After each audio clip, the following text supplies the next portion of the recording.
All right, let's go. Let's go. Share my screen. There we go. Share. Add to stage. Put it like this. Let's go.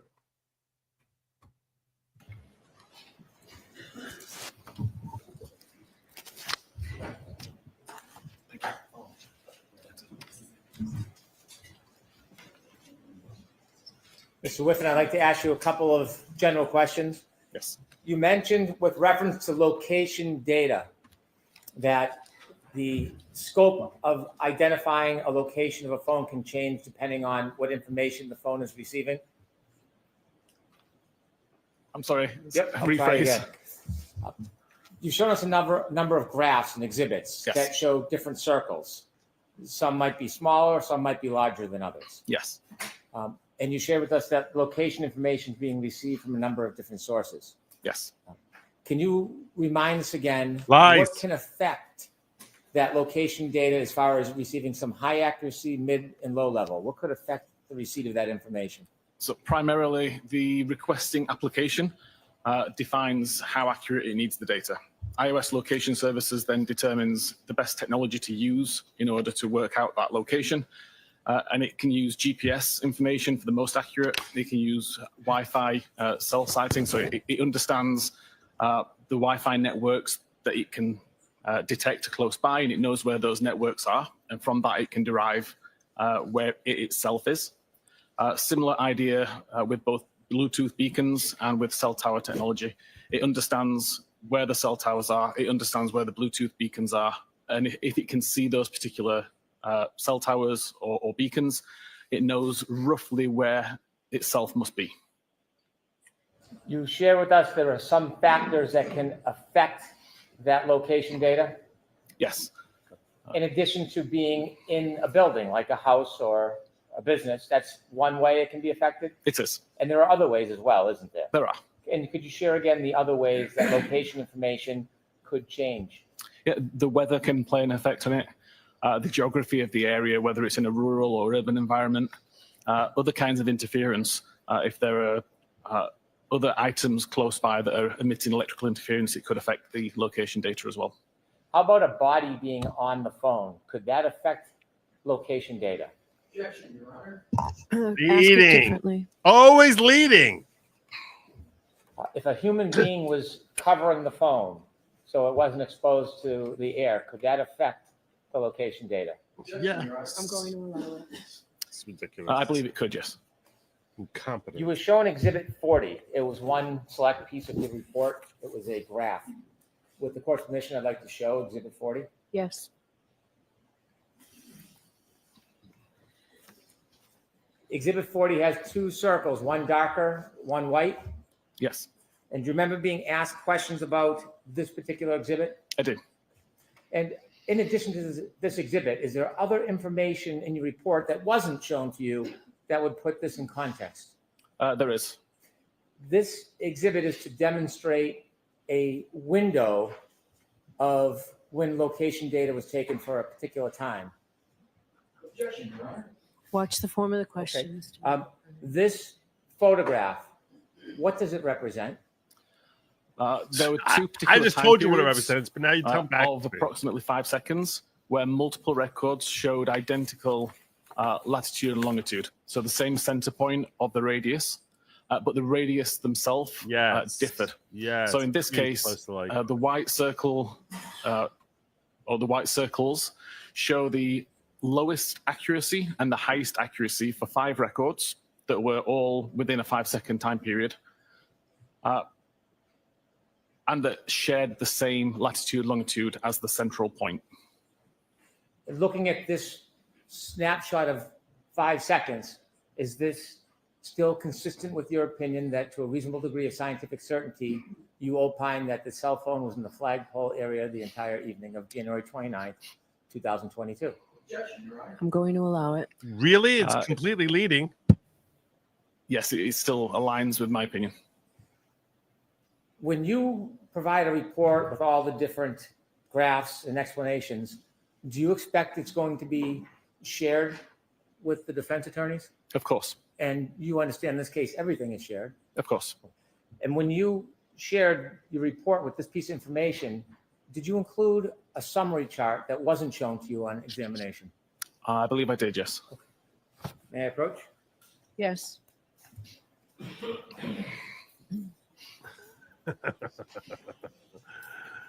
This one. Showing you your Thank you. report. Do you recognize your report? I do. And what page are you on? 22. Do you recognize anything in particular as far as a chart on that page? I do. There's a chart at the top with the location data that was used to create the image shown. Does that chart help explain this photograph? It does. And move that chart into evidence. Any objection, Mr. Alessi? No objection, Your Honor.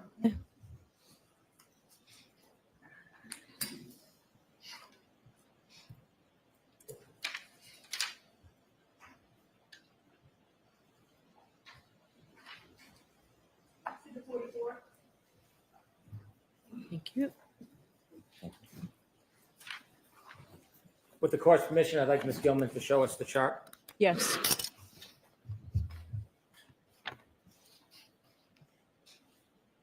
How long of a time period does that photograph encompass? The photograph has got 2 time periods of 5 seconds each, which are approximately 40 minutes apart. And what does this show us? Can you explain the chart that goes along with that Yeah. photograph that was shown to you? So this chart is,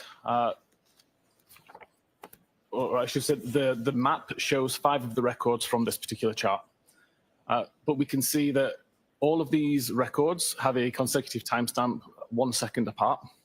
The latitude and longitude is identical for all of these records, but at the same time, the accuracy drops from 43 meters to 7 meters within that same That's interesting. 8-second time period. That's interesting. The idea was to demonstrate that if you had one of these records on its own, if you only had the 43-meter accurate record, for example, then the phone could be anywhere within that 43-meter radius. But as time goes on, the accuracy is refined. The same central point is used by iOS, but we've now got an accuracy of 7 meters. And again, if we were to say that the phone is anywhere within that 7 meters, it's a much more accurate representation, according to the data, than the 43 meters would be. And with an 8-second time period, if the device was actually moving during that time, I wouldn't expect to see the latitude and longitude remain exactly the same. There'd be some degree of movement in the coordinates. When you're producing location information in the circles that represent the So location, it's zoning on in to the change, location. small, medium, large, at different times. Does this chalk help represent that there can be changes in the location data, but the item can remain dormant? Yes, Your Honor. Readings, like Ask that differently, Mr. Brennan. What is the exact point of the demonstration or this chalk? How does that help us understand to hit the the bell. movement or the lack of movement of a cell phone? So I believe it demonstrates the fact that the phone is constantly refining the location data or the accuracy of the location data, even though it's using the same central point, the latitude and longitude, as the reference point. It doesn't necessarily mean the device had to move. If I could go back to Exhibit 40, please. So looking at your photograph that you were asked about, there are 2 different circles, one dark and one light, Yes, and those circles are in different spots. yes. Based on the chalk, or the chart you just showed us, are both of those different color circles consistent with a phone being in the same spot and not moving? The previous chart that was shown only accounts for the white circles on this map. And it only shows the highest and the lowest accuracy. 20 minutes later, there was another similar scenario where there were multiple records with the same central GPS coordinates, but with different accuracy levels. And that's what was used for the black circles. All this is showing me is that Importantly, in my opinion, they Waze all is overlap. really, So it's possible that the device is somewhere in between those 2 circles for the duration of the time. all this is showing me is that Now, Waze is finally, really I not wanna turn reliable to back convict to me the on phone reasonable that was doubt. attributed to Jennifer McCabe, and you had shared with us your opinions about the time in which the searches at 623 and 624 were made. Correct. And I asked if you could just show us live right now how it works that a person can open a tab and there's a timestamp, a time when it's open, and then make a later search but still retain the original timestamp. Yes, Is that something you can do for us? it is, yeah. Okay. With the court's permission, I'd ask Mr. Whiffin to give Yes. us a live demonstration of Okay. this. Do you Thank want you. the light off, Mr. Whiffin? The light off would be better, thank you. Okay, thank you, Dave. Okay, first of all, I will highlight on the left side of the screen here, this is actually a live representation of what I have on a phone that's in front of me. So as I move this around, you can actually see on the screen that the screen refreshes. I'll also point out the iOS version here is 15.2.1, which matches that from Jennifer McCabe's phone. On the right side of the screen is the tool which I spoke about earlier, the one that I've been writing for several years. I make it available for free for any examiner who wants to download it and research primarily iOS devices. Here, you can see I've got a live connection to the device. So every file and folder that is on the device, I can see within this directory view as you would normally see on a regular computer. And we can see the browser state.db database. If I open that database up, you can see there are 4 tables, one of which is called tabs. Mr. Whiffin, I hate to interrupt you. Can we make this larger? I know jurors earlier were hoping I to can try to. have a larger view of what's up there. Well, it's not just back to larger now. Is that It's going to better. impact your demonstration in any way? It shouldn't. I should be able to work around it. Thank you. Is that better for the jurors? Okay, Or perfect. just me? Yes. It's just a little closer. Oh. So we can hear you back. Let me pull forward. Thank you. Turn the air conditioning on. So at this moment in time, the tabs table has 2 records. I'm just going to ask you to ignore those for now. They're from a previous demonstration. I can't delete those without taking longer to do this demonstration. If I go back onto the phone itself, just takes a second to refresh and open up Safari. And I can open up a new tab. What I will just do now is search for the time that we're on now, so 14:10, and hit go. So right now that page is loaded, sure. And I can go back into the database and just hit reload. That will bring the most recent version of the database from the device back onto my computer and show it back in this window in exactly the same way as I was viewing it a second ago. And you can see right now there's still only 2 records. So the fact that I did a new tab and a new search has had no effect on what I can see. This is different to on previous versions of iOS, where you would already now see a new record with the 1410 search, which I'd made. I'm then going to do another search. Hopefully it's going to catch up with me. It's now 1411, so I'll do a search for 1411. Okay, we can see the page is loaded, and I can go back over to this tool and reload the database. We still don't have a new record that shows that a search is being conducted. I'll just take the time to do another little search and just do 1411X. Reload the page again. Still, nothing's appeared. I can even close down Safari, just minimize it into the background, and then bring it back into the foreground by just pressing the Safari icon. I can hit reload again. We still don't have a new record, and I can do a further search for now 1412. 1412 is loaded, and I can reload the page. Still no records present. I can now go into Safari and just close the tab.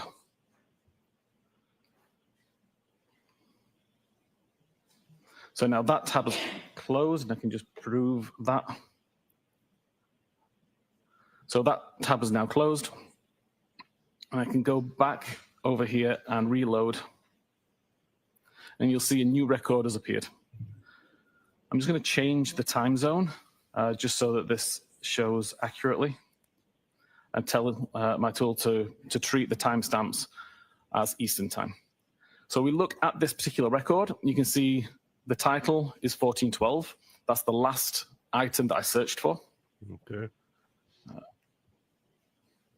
You can see the URL is the google.ca /search 1412. Again, that is the content that I searched for. And then we see this field here, the last viewed timestamp.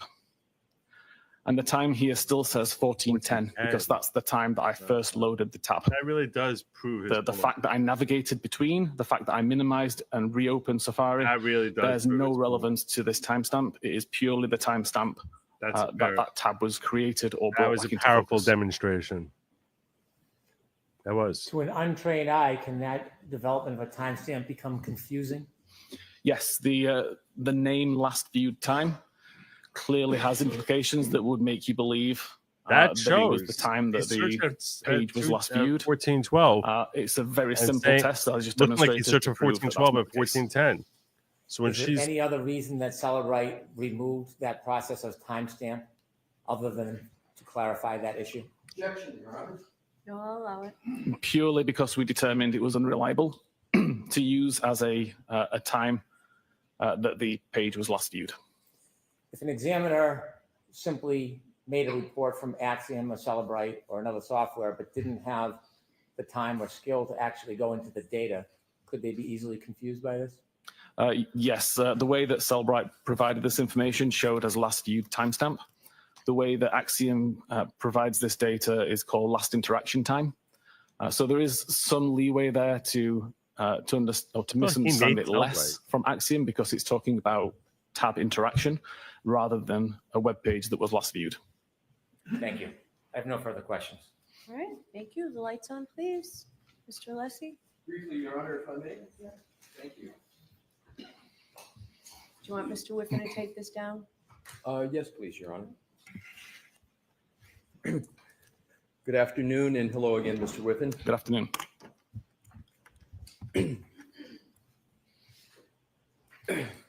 Magnet Forensics Axiom still shows a 2:27:40 a.m. timestamp on its forensic tool, correct? Correct. And Magnet Forensic is a reliable forensic tool company, correct? As reliable as they come, yes. The demonstration that you just performed, when did you create it? The demonstration, What you just, like literally just now as I was doing it live. so you Is how just you mean? created the demonstration now live on the stand? That particular demonstration, yes. So that demonstration, therefore, was created after Cellbrite removed the 2:27:40 timestamp from all of its tool programs, correct? No, incorrect. I mean, that demonstration that I just provided was right now, it was live. Initially, when I did these tests, I did the same kind of experiment, the same type of testing back in late 2023, I believe. And after I did those tests and used that research, that is when Cellbrite removed the timestamp. Maybe my question wasn't clear. Let me Yes. see if I can rephrase it. The demonstration that you just gave, when did you prepare it? The demonstration, not just the demonstration that you just showed on the screen. When did you create that demonstration on your computer? Hey, again, I've been doing this demonstration for 2 years. My question again is the demonstration you just gave. Yes. When was the last time you altered that demonstration? Other than to use different search terms, it's the same demonstration. I'll try it differently. Yes, please. When was the last time you altered in any way the demonstration you just gave? Right now. So you altered it right now, and that alteration was made after Cellbrite had removed the 2:27:40 a.m. timestamp from its programs, correct? Yes. Okay. Thank you. No further questions, Your Honor. Mr. Whiffin, you are all set. So Thank you. very much. May we be seen why Mr. Whiffin is collecting his items? Jurors, feel free. I'm going to switch over to Nick now. That's what we're going to do. That's what I'm going to do right now. I'm going to jump over now.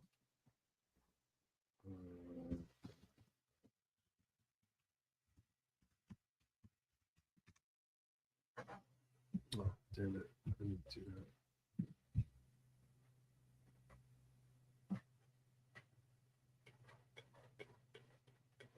Come on, come on, come on, come on.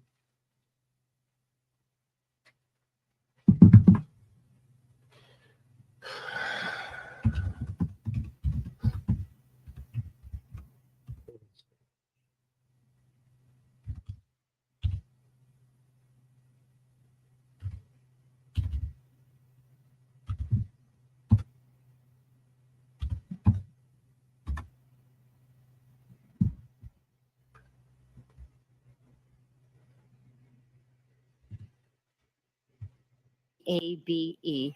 Oh my God, Jen Ms. McCabe. How old are Jen you? McCabe's coming in. I am 49 years old. Are you married?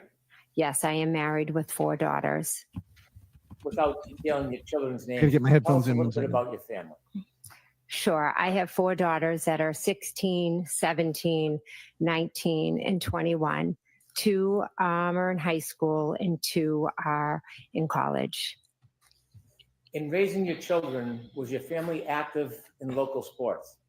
Yes, all 4 of my daughters played multiple sports from when they were young.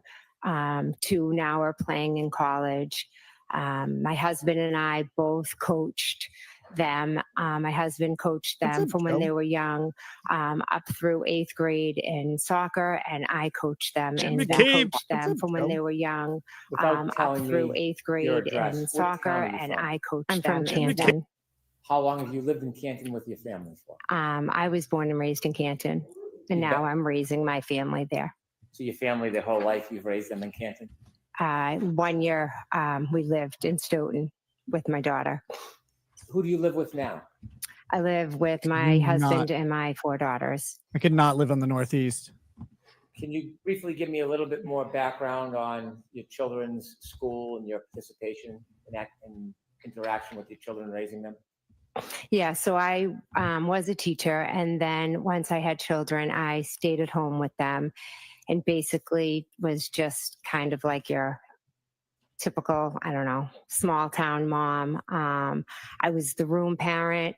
I coached them. I'll allow it, but why don't we Yes. move on? When I coached, I drove the kids back and forth on my team, would take them places, etc. In the growth of your family and raising your children, did you meet a gentleman by the name of John O'Keefe? Yes, Share with us meeting John O'Keefe. sure. When my 3rd daughter was in kindergarten, she became friends with John's niece. And during that kindergarten school year, unfortunately, Kaylee's mother and father both passed away, and John moved in the house and became Mr. Mom. When John took over guardianship of the children, did you assist in an active role in helping him? Yes, Kaylee and my daughter were very close. So she would come over and play. My daughter would go over there. Kaylee would come and have sleepovers. A lot of times it would be on Friday nights. I would have Kaylee, and then another individual would have Patrick. Had you known John O'Keefe well before he took over guardianship of the children? No. During the time when he was the guardian of the children, did your relationship, not just with his niece and nephew, but with him, grow any closer? Yes, we became very good friends. How close of friends did you become over the years? Trying to fix Well, our, throughout the years, obviously, when they were younger, We talked more, just about the logistics of CCD, pickup, drop off, basketball, sports. But then he would also call me, about, as the girls got older, the girl drama or, the hormones and Oh, things yeah. like that. Hormone. He would also come over, and hang out and have a beer and just talk about whatever was new in his life or going on, or just the day in and day out struggles Dang. of his life and raising the kids now and figuring it all out with work and family and all of that.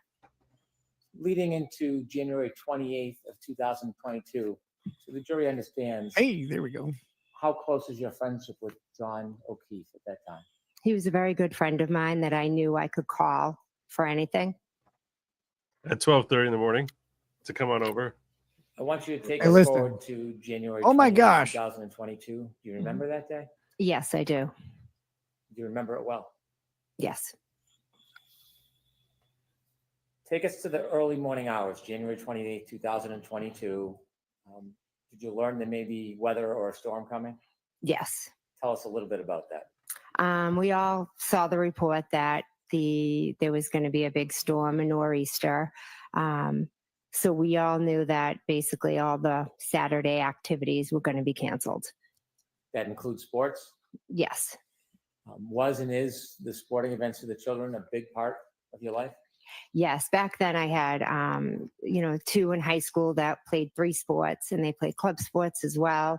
And then the 2 middle school played club sports and town sports. So most of our weekends were taken up by kind of running from one sporting event to the next. When you learned about the weather and the changing schedule, did it change your plans for that day? No, not particularly. My day was pretty set out. I had my niece, and then I had sporting events. It was kind of my plans for the next day that obviously got changed. Take us through the afternoon of the 28th. What's happening? Well, I had my niece for the week, and she was picked up. My oldest was on the hockey team, and she was having a team dinner at the house. So I picked up pizza, got desserts, set it up for them. And then I left with my daughters and my husband, Matt, and we met some of the parents from the high school basketball team at a local pub to grab a bite and a drink before the basketball game, because my other daughter played on the high school girls basketball team. What Really time was looks the like a basketball game set stretched that night? skin over a skeleton I with her. believe it was 6 Cruella or de Vil. 6:30. Did you Without and your the family go to the two-tone game? hair. Yes, we did. After the game, what happened? After the I put game, my I Coke drove face my against daughter her Coke face. home. My sister, Nicole, sent me a text and said that she was going to be at the waterfall, and it was my nephew's birthday. He was going to meet up, and did I want to come by for a drink? What is your nephew's name? Brian Jr. It was his birthday that night? Yes, it was. When you received a call to meet with friends and family at the waterfall, do you remember what time that plan was made? I don't. My sister sent me a text at some point letting me know she was going to be there. So I don't know what time. After the game and after some time, did you go to the waterfall to meet your friends and family? Yes, I did. Describe very briefly, what's the waterfall?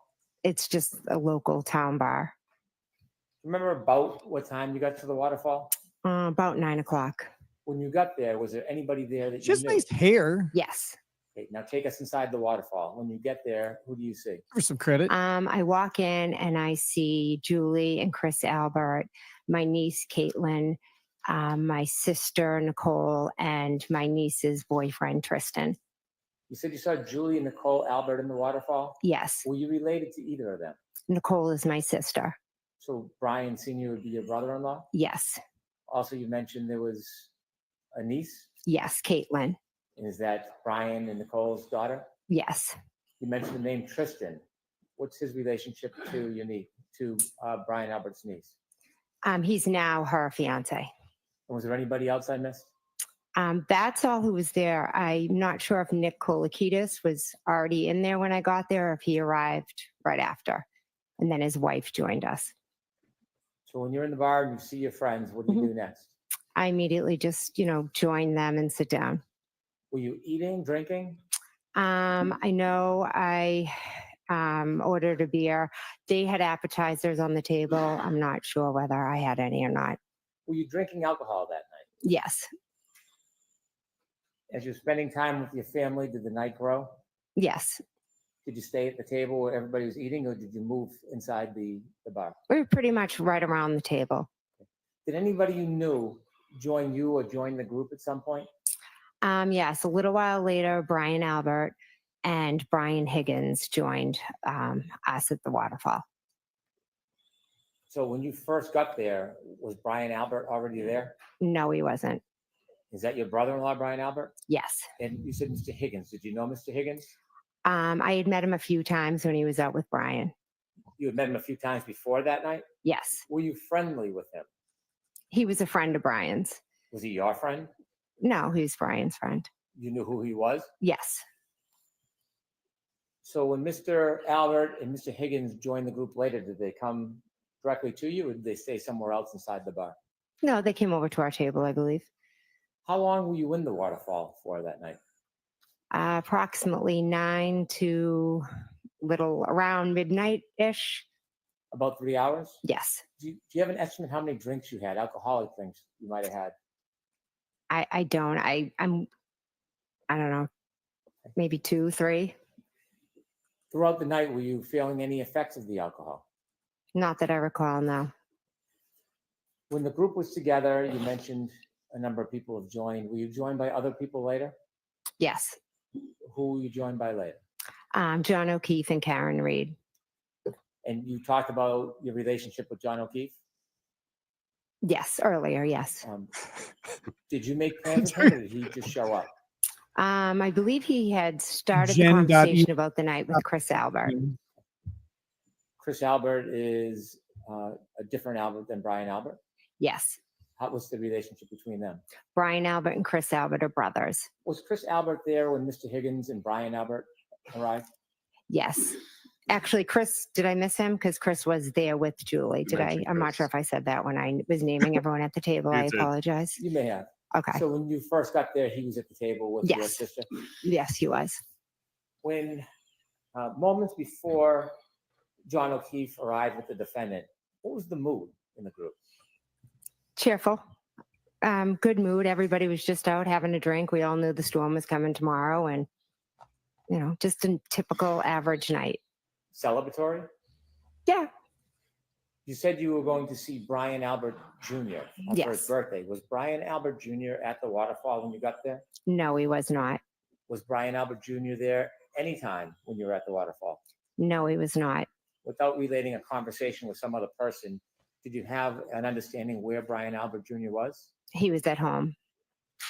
Did you historically or typically see Brian Albert Jr., your nephew, on his birthday?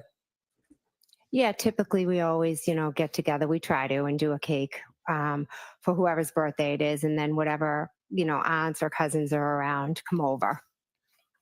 When John O'Keefe arrived at the waterfall with the defendant, do you have a general estimate or guess, not guess, but a general estimate of what time they arrived?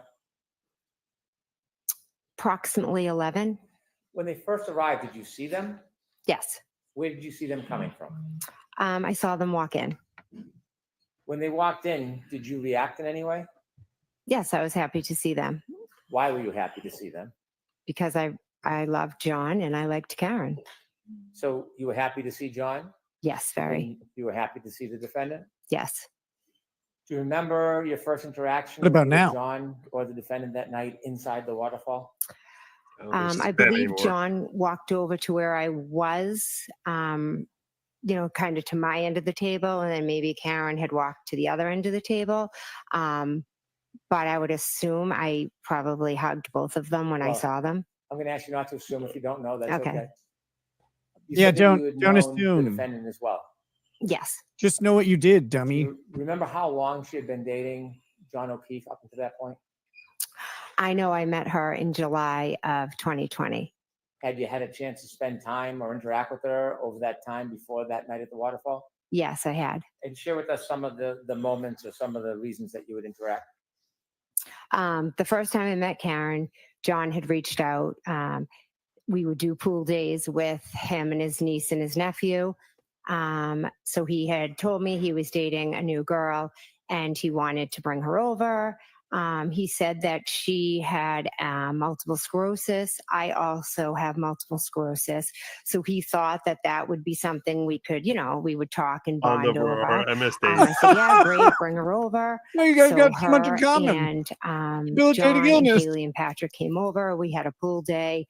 I liked Miss Reed immediately. I thought we hit it off.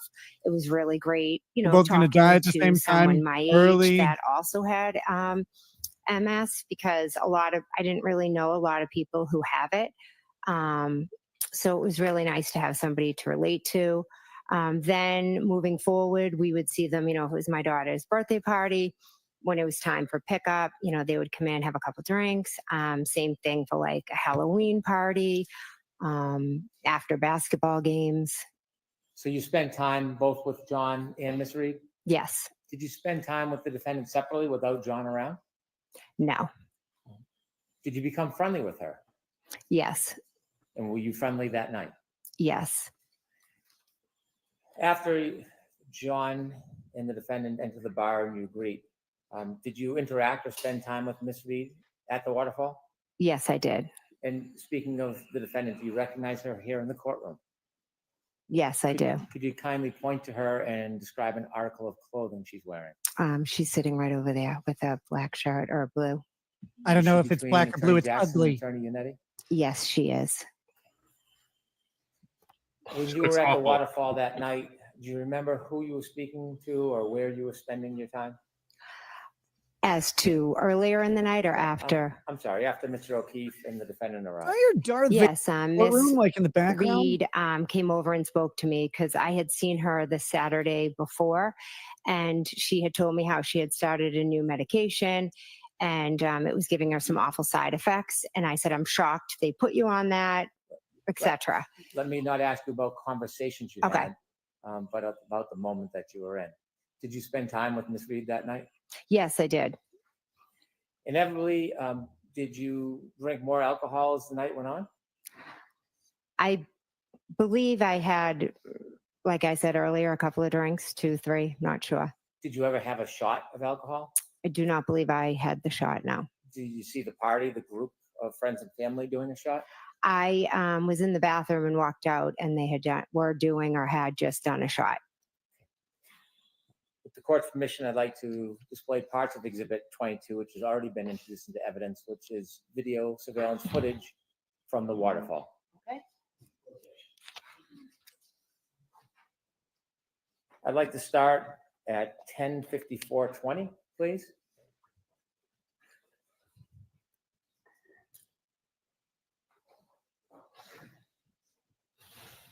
I really hope Stop on for civil 1 law second. Do you doesn't sue me recognize what's in for that video? quote unquote cloning his voice. Yes, And what is that? that is the waterfall. Okay, kindly Kurt, you're a proceed. dork. Knock it off. Drop us Just down. making, Drop just us making down. fun of you.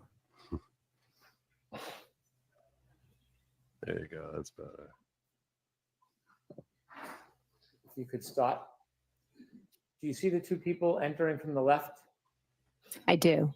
Do you know who they are? I believe that is Miss Reed and John O'Keefe. Ms. Gilman, is there any way to enlarge the top of the video where the other people are closer to the table or bar? Make it clearer. No. Okay. Enhance. That's a good Looking video. at this video, can you Helps- tell or identify anybody Helps the security. under that timestamp? And if you can't, that's okay. But if you can, Is can that the you tell guy us who who robbed see? your bar? I don't know. I don't know who the hell that is. I think the guy right there, well, where she just was is Brian Higgins. Okay. If you could go up Based a on little his bit, Ms. Gilman. mass. Like, they have an I Italian just believe rub that's up my against part of the husband, lens. like, Matt, On and the then right.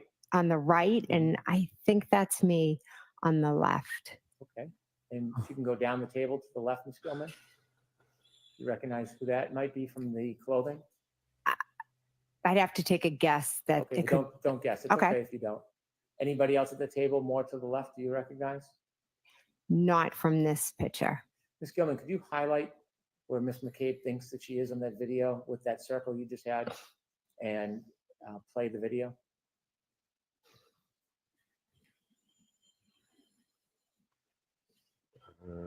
Maybe. They'll try. You could stop. Is that you clapping, Miss McCabe? Yes, it is. Why are you clapping? Because I was happy to see them. Both of them. Yes. Could you continue, please? And who's that person walking right to left, hugging people? That is John O'Keefe. Can you continue, please, Ms. Gilman?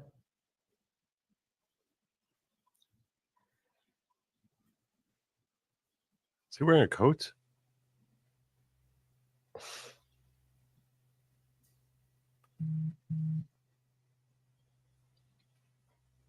He's wearing some kind of coat.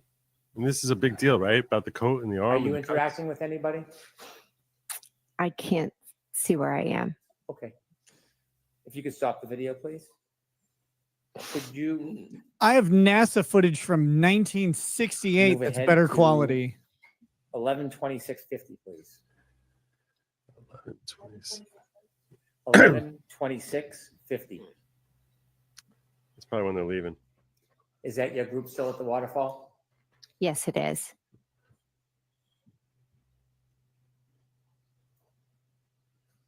If you could stop there, Ms. Gilman. If we could hone in or circle where you were previously, where we saw Ms. McCabe. Why does it look like there's someone playing violin on the No, wall? it's a bit blurry. If you can, and if you can't, please let me know. Can you see whether you're in that area? I believe I am, yes. Could you put the circle down just a little bit, Ms. Gilman? Okay. If you could play from 11:26:50 to 11:27, please. We're a little bit ahead right now. Back.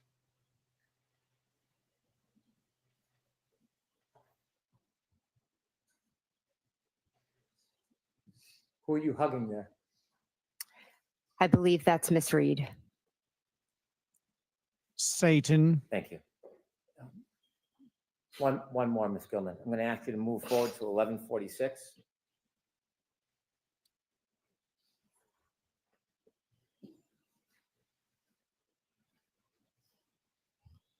There's the band finished playing.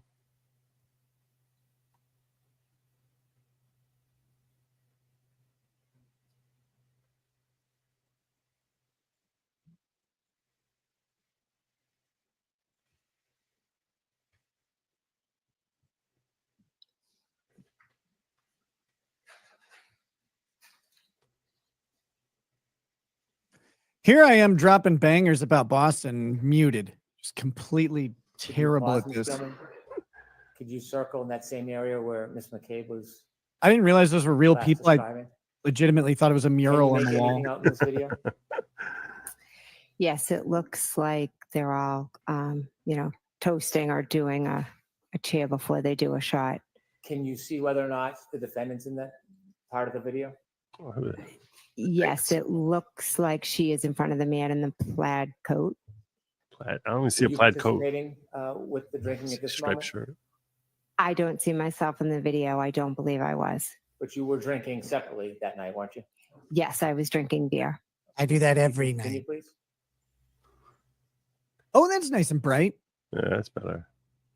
They're playing Closing Time by Semisonic, guaranteed right now. That's not actually about a bar closing, you know. Thank you.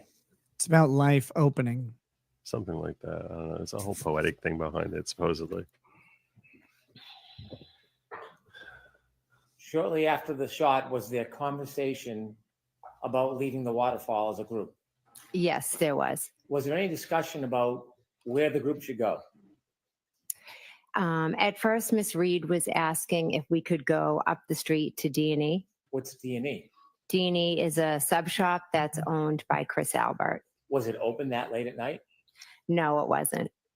Had you in the past gone to that pizza shop after hours to eat? Yes, we had. And tell us what the defendant was saying?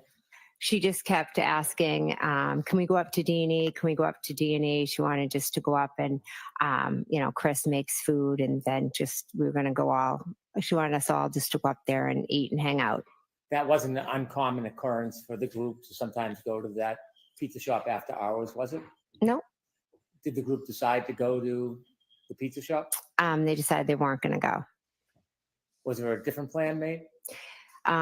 Before Brian Albert left, he said to the group, hey, you know, we're going to go back home and have a beer with Brian Jr.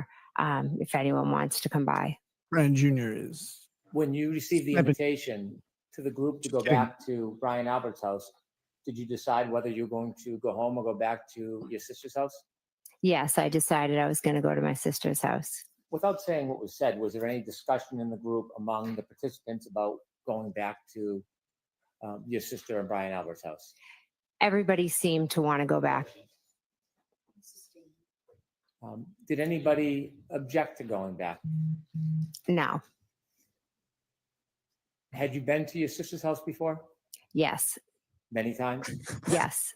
Do you know the address of where your sister lived? Yes. And so after that conversation, This is did you calm. stay at the waterfall for a little bit or did you leave immediately? Probably left after maybe 5-10 minutes. Without saying what was said, before you left, did you have a chance to speak to John O'Keefe? I did. Yes. You spoke to him inside the waterfall? Yes. Did you have a chance to speak to the defendant? He s- Yes. said Karen's trying to kill me. And was your plan to go back to your sister's house? Yes. Before you left, did you have any understanding whether or not Mr. O'Keefe and the defendant were going to join you? Do you have another understanding regarding that? Yes. And what was your understanding? They were coming. Who else was going to go back to your nephew and your sister's house? Don't come. Brian Higgins and my niece Caitlin. A little after 12, did you leave the waterfall? Yes. Do you remember that night leaving? Yes. Before you left, did you talk to anybody in particular? Yes. Miss Reed and then Mr. O'Keefe. Did you speak to them inside the waterfall? I walked out with Miss Reed and we spoke at the doorway and then John joined us. Did you Don't. invite Ms. Reed to come with you? I did, yes. Did she decline? Yes. And who did you go to your sister's house with? Who drove? I drove and I went with my husband, Matt. Anybody else? No. Do you remember what time it was that you were speaking to Miss Reed about going to your sister's house? After midnight. If I could have Exhibit 22 again, I feel like she and Film Karen Reed take us sound the to- same. 12:10:36. It's a Boston thing. Someone in chat said her top lip is Arkansas and her bottom lip is Wisconsin. I don't know what it means, but I'm dying from it anyway. Here we go.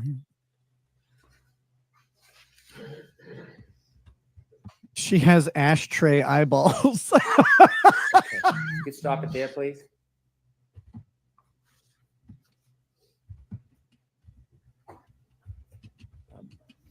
Did you have a chance to talk to Mr. O'Keefe and the defendant outside of the waterfall?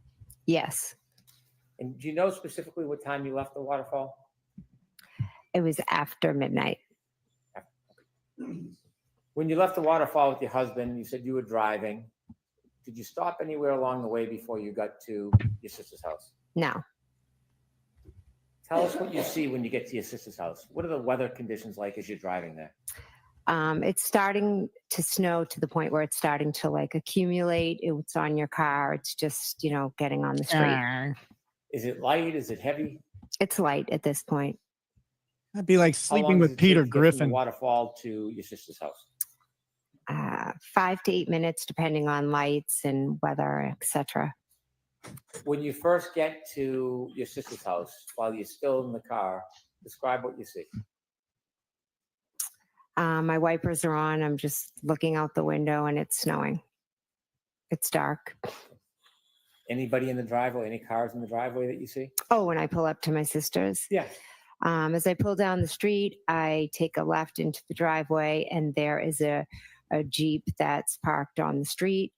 And there's maybe a couple of cars in my sister's driveway. What do you do when you arrive at your sister's house? I go in the house.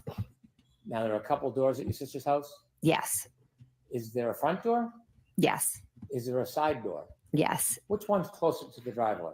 The side door. Which door do you go in when you get to your sister's house? The front door. Was anybody with you when you went in? My husband, Matt. You walked in together? Yes. Tell us the first person you remember meeting. When I went in the house? Yes. Probably my niece was at the table, and then I saw my nephew, Brian.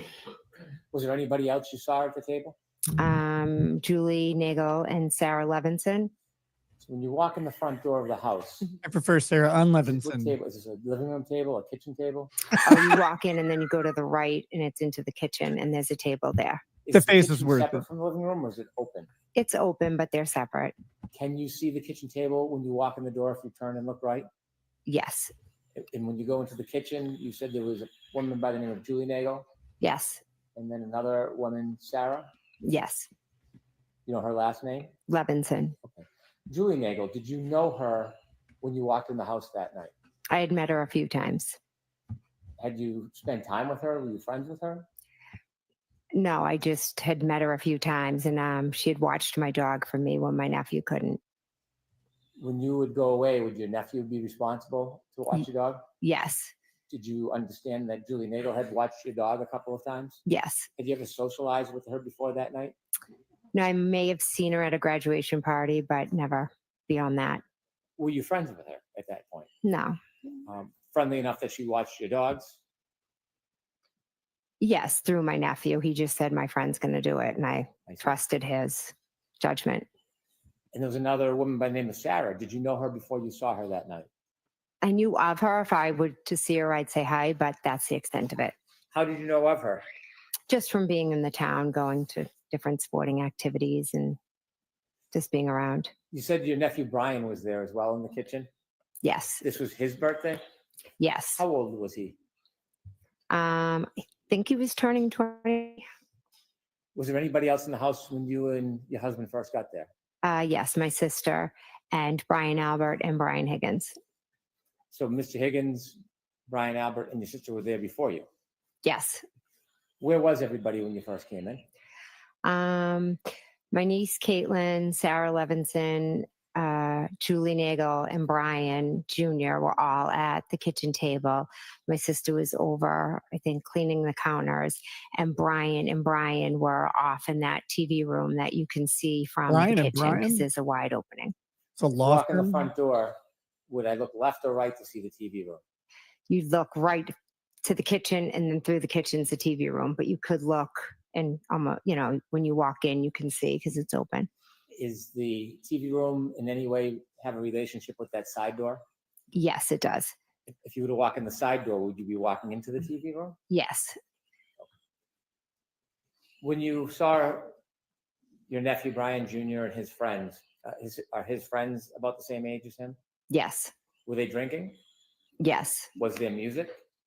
Yes. And when you went in, did you spend time with the group? Yes, I sat right down and started talking to them. And when you were speaking to them, did you have any drinks that night? I believe they brought me over a White Claw, but I didn't have more than a sip of it. I really wasn't. It was at that point where I just didn't want another drink. Look at you. As You you were in drank the 2 kitchen, White Claws. Were you Easy. expecting anybody else? We had mentioned it to Karen and John, and I had actually just spoken to John, so I was expecting them. So when you saw John O'Keefe in the waterfall, that wasn't the last time you spoke to him. No. You had spoken to him. Was it on the ride to your nieces? I mean, to your sisters? Yes. Did you call him or did he call you? He texted me and I believe asked something like where to. And since I was driving, I called him. When you called him, what did you tell him? What did you guys say? I just said they live 34 Fairview Road off of Chapman. Do you know if John O'Keefe had ever been to the Albert home before? I don't believe he had. In that conversation, how long did that conversation take? It was quick. Was there any other conversation that you had with him other than that one conversation? Yes, he called me back and he was trying to find it, Trying to find the address? try to find the house on Fairview. Did he ask you for help trying to find the address? He, not sure his exact words, but yes, he needed help. And so I just said, I told him, just go down the street, go by Bella's house. It's at the bottom of the street. So you used Bella's house as a point of designation to try to guide him to get to your sister's house? Yes. Tell us who Bella was to John. Bella is my daughter and John's niece friend. So so Bella is friends with my daughter, John's niece. Okay. And was there any Is he using Waze? Why does he need relationship between directions? Bella's mother and John that you knew of?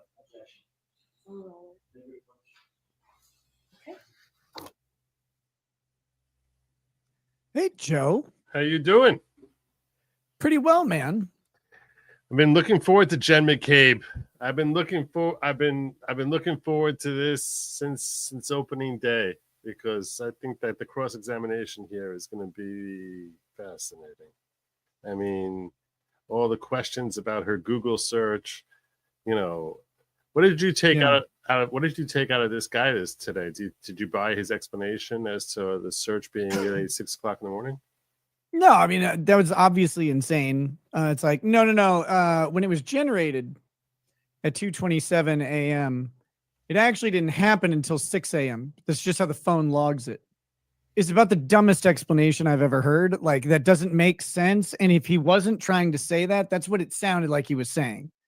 What I got from him on that was when he said yesterday on direct was that when you open the tab, and then no matter how many times you search, when you search, and when you close the tab and it goes into the formal memory cache, it's going to show the last thing you searched and what time you opened the tab.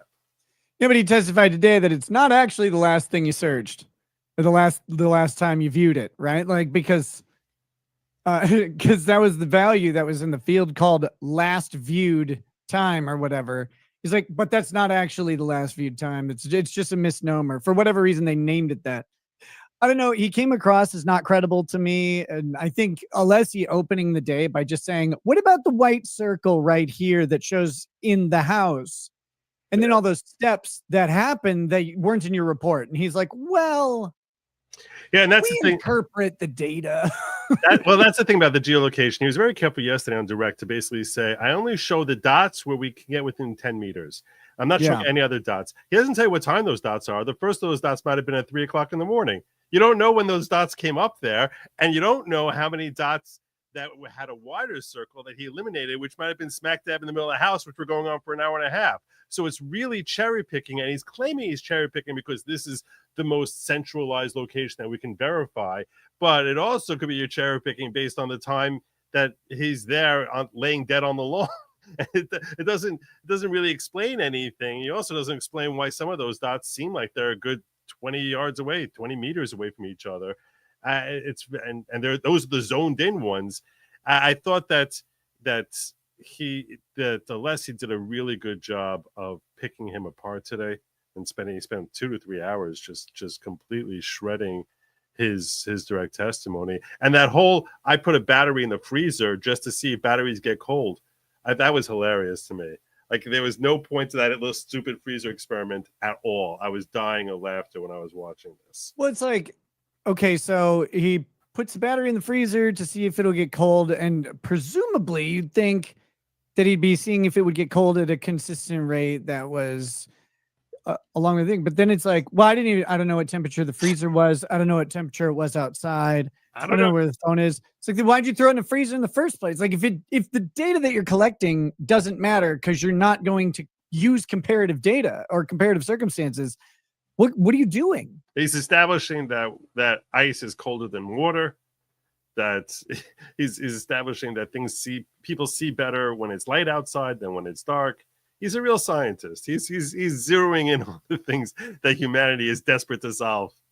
I couldn't. It was a joke because, and now here's the thing. This is, I think, is on Brennan. I mean, Brennan tried saying he's all independent. Yeah, he's independent. He's just incompetent. That's how it came across to me. Because at the end of the day, Brennan should have been yelling at him, saying, "Why are you showing this whole freezer data when that's going to look like that O'Keefe's phone should have gotten cold much faster. Because your phone data there, your stupid freezer experiment, like a second grader, let's put a battery in the freezer and see if it gets colder. So your stupid experiment will make the jury think that that's how fast it should have been getting cold if John O'Keefe was outside. And we know it didn't get cold nearly that fast. And there are good explanations why it wouldn't get cold that fast, even if he was outside the whole time. If he's outside the entire time, it's in his coat, it's against his body, it's not exposed to this crazy cold freezer. We have no idea how cold the freezer was compared to Canton, Massachusetts. So the whole experiment is not just stupid, it's misleading the jury and setting a lessee up to cross-examine and say, oh, you see, John must not have been outside the whole time because he didn't get cold as fast as your battery did in the freezer. It was a terrible, terrible thing for him to have been testing, to including in there. Everything was just it made no sense. It made them look really bad too. Alessi did very well. It was long and boring though. Yeah. Which I'm sure Hank is used to hearing from his wife. Did you notice when you called him Hank? May I? Yes. That second that was funny. phone conversation you Hank, had with John. Hank. Do you know about what time that was? I don't. It would be after 12:15, but before 12:30, approximately between that. Were you still driving when you had that conversation? Yes. And at some point you told us you arrived at your sister's home and went in. Yes. I'd like to move forward now to when you were inside the house. Tell us generally when you first got there and saw everybody, what were you doing? I just sat down at the table. I started talking to them. We were listening to music. Typical night. Okay. Anything stand out as far as music or interaction with the group? No, we were just laughing, telling stories. At one point, I'm not sure if it was at some point, my other nephew had been over my house and had shown me this video on his phone, and it was a family inside joke. The video was a music video from a long time ago. And so I was telling my other niece and nephew, oh my gosh, you have to see this video. It's hysterical. And then we started playing it and watching it. What was the video? It's Raining Men. Did that get a lot of playtime during that get together? Well, I have one sister who sometimes has a little too much to drink, takes out an umbrella and will dance. So it's a family joke. While you were at your sister's house, what area of the house were you spending time in? And I was in the kitchen. What was the mood of everybody in the house as far as you remember? Everybody was in a great mood. Was there any fighting? No, Any arguing? no, Any violence? no. Was it a We celebratory sat around mood? watching Yes. Raining Men. That's very As you were in the house, were you waiting for anybody else that you expected to come? Way behind on that one. white trash. Yes, I was expecting John and Karen to come. At some point when you're in the kitchen, or let me ask you a little background. As you're in the kitchen of that house, can you see outside from the kitchen area? They had blinds or something down, but if the blinds were up, you could see out. Were the blinds up?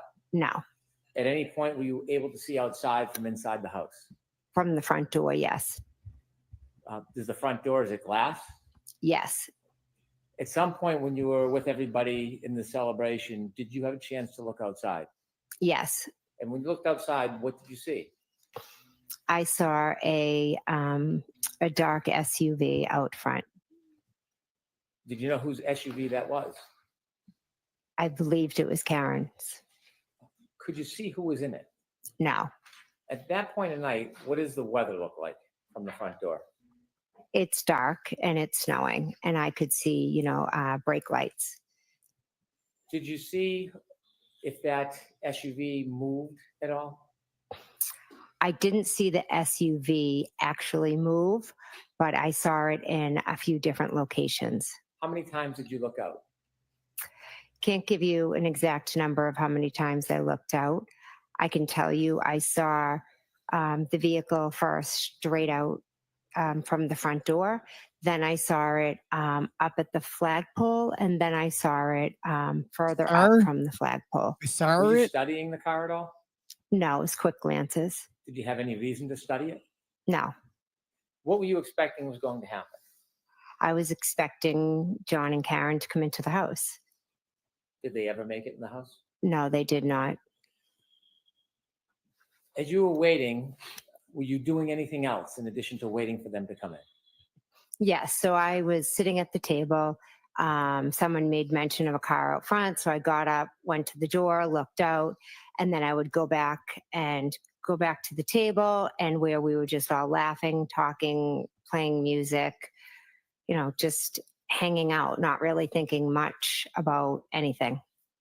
Did you ever reach out to John when you thought the car out front was the defendant's car with John in it? Did you ever reach out to him? Yes, I did. How did you reach out to him? Jonesy, I texted him. not Do you like know the if there was good a make phone play. call that was made to you before 12:30? I know. 7-second phone call? Looks like someone who's using. From John? Yes. I don't. You She had an mentioned you had 8-second spoken call to with him them. about directions.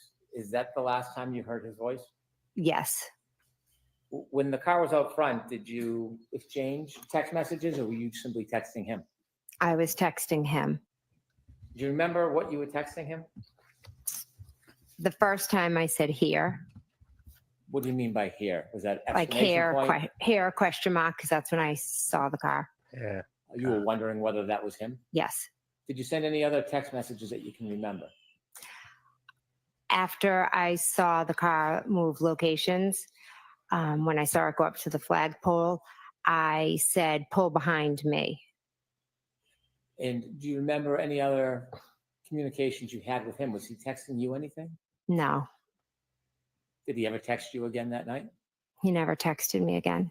Never called again? No, Did you continue to text him over the next 15, 20 minutes? I did. Yes. And so at some point, did you realize that John O'Keefe and the defendant weren't coming in the house? Yes, when the car was gone. Did you ever go outside through the storm down to the flagpole to speak to them? No. Why not? Why would I? I was just asking. Oh, whoa, calm down. I had no reason to. So when you were in the house, at some point, did you notice that that car was gone? Yes. Were you marking the time or keeping track of it? No. After you didn't see the defendant's car anymore, did you stay? Yes. How long do you think you stayed for at the house? I stayed till about around 1:30, 1:45-ish. Did anybody else come in the house up until 1:45? No. Did people leave at certain times? Yes, people did leave. Who was the first to leave? Brian Higgins. Do you remember about what time he left? I don't. And after Mr. Higgins left, do you know who left? I'm not sure. I believe it was us, and then my niece Caitlin was also like at the door. It was kind of in a row. Brian left, and then a little bit later, I think it was, myself, Matt, Julie, and Sarah left. But Caitlin was at the door. I believe she was waiting for her ride. How much longer after Mr. Higgins left did you leave? Maybe half. I honestly can't say. I think he was there for a while I was there. So maybe he left anywhere from 15 minutes, approximately 15, 20 minutes before I did, or maybe a little more. You mentioned that you had left the waterfall after midnight, Yes. and you had phone calls with Mr. O'Keefe along the way. Yes. Do you know that there are phone records with your text messages and phone calls in them? Yes. And do you know whether your phone records reflect the time of your calls with Mr. O'Keefe Yes. and your text messages? Yes. When you were texting Mr. O'Keefe, when the Lexus or the car was in front of the house, rather, was Mr. Higgins still there? Yes. What are some of the things that everybody did along that night before you left? What happened in there? Drugs. What happened inside the house? Yeah. Nothing. probably. We basically just sat around the table, talked, laughed, listened to music, chit-chatted.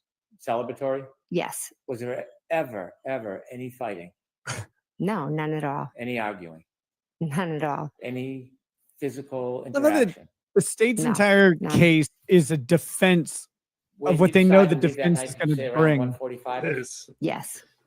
When you left around 1:45, was there any events that happened that night that would cause you unrest or excitement or your heartbeat to race? No. What about you when decided John to looked leave, deep you and into your husband, eyes? where were you going to go? We were dropping off Julie Nagel and Sarah Levinson, and then we were going home. Had you planned on dropping them off earlier in the night? No, when we got there, Julie's brother had pulled up to pick them up, and I we won't just. ask you what was oh. said because you weren't there. Oh, But okay. at some point, did you come to an understanding that you would give them a ride home? Yes. Did you offer? Yes. Who was going to drive home between you and your husband? Matt drove home. When you left, I want you to describe as you step out into the driveway or the walkway. Was it the front door or side door, if you remember? I walked out the front door. Is the weather like it was when you first got there? No, it's picked up. Tell us what you mean by it's picked up. So as I walk out, you kind of go, the walkway is to the left. So I walk down the steps, I go to the left. The snow was coming, it was cold, the wind was picking up. So I kind of just like curled up and ran to my car quick to get in. What part of the car did you get into? Front passenger, Who was driving? Matt. And where were the other two people? Sarah and Julie were in the back seat. Who was in which spot? I'm not exactly sure. So both of the young women were in the back seat? Yes. Was there any conversation when you got into the car? We got in the car and they were teasing me Why were they teasing you? because I had like bread and maybe peanut butter in my car. Why did you have bread and peanut butter in your car? I had my niece for the week, and I was dragging her like to all my kids' sporting events. So we'd go from like one game to another game to a practice. So sometimes bread instead and of peanut always butter in giving your her car, McDonald's or Lamau? Dunkin' Donuts, I'd try to throw her a peanut butter sandwich. Oh And my they were making God. fun of you? Yeah. How did that As make the you car feel? backs out of the driveway, tell us what you're doing. I'm talking to the girls. You just moved your head. There's a lot of people Yes. to Does that mean corroborate. anything? Yes. Tell us. They were both sitting behind me. So I was like turning and, chatting and talking. You're making fun of her because she looks like an After event your chair. husband pulls out of the Fabric driveway, do you stretched start over a to metal drive home? frame. Yes. If the house is on my right Mhm. and you're driving, are you in the passenger seat closest to the house or furthest away? Passenger seat closest. So you're driving, if you look at a picture of the house, Mhm. you would be driving from right to left. But a cat Yes. sandwich. So as you start to drive or your husband starts to drive the car, what direction are you looking in, if you remember? The back seat. Did you drive by the front of the house, do you know?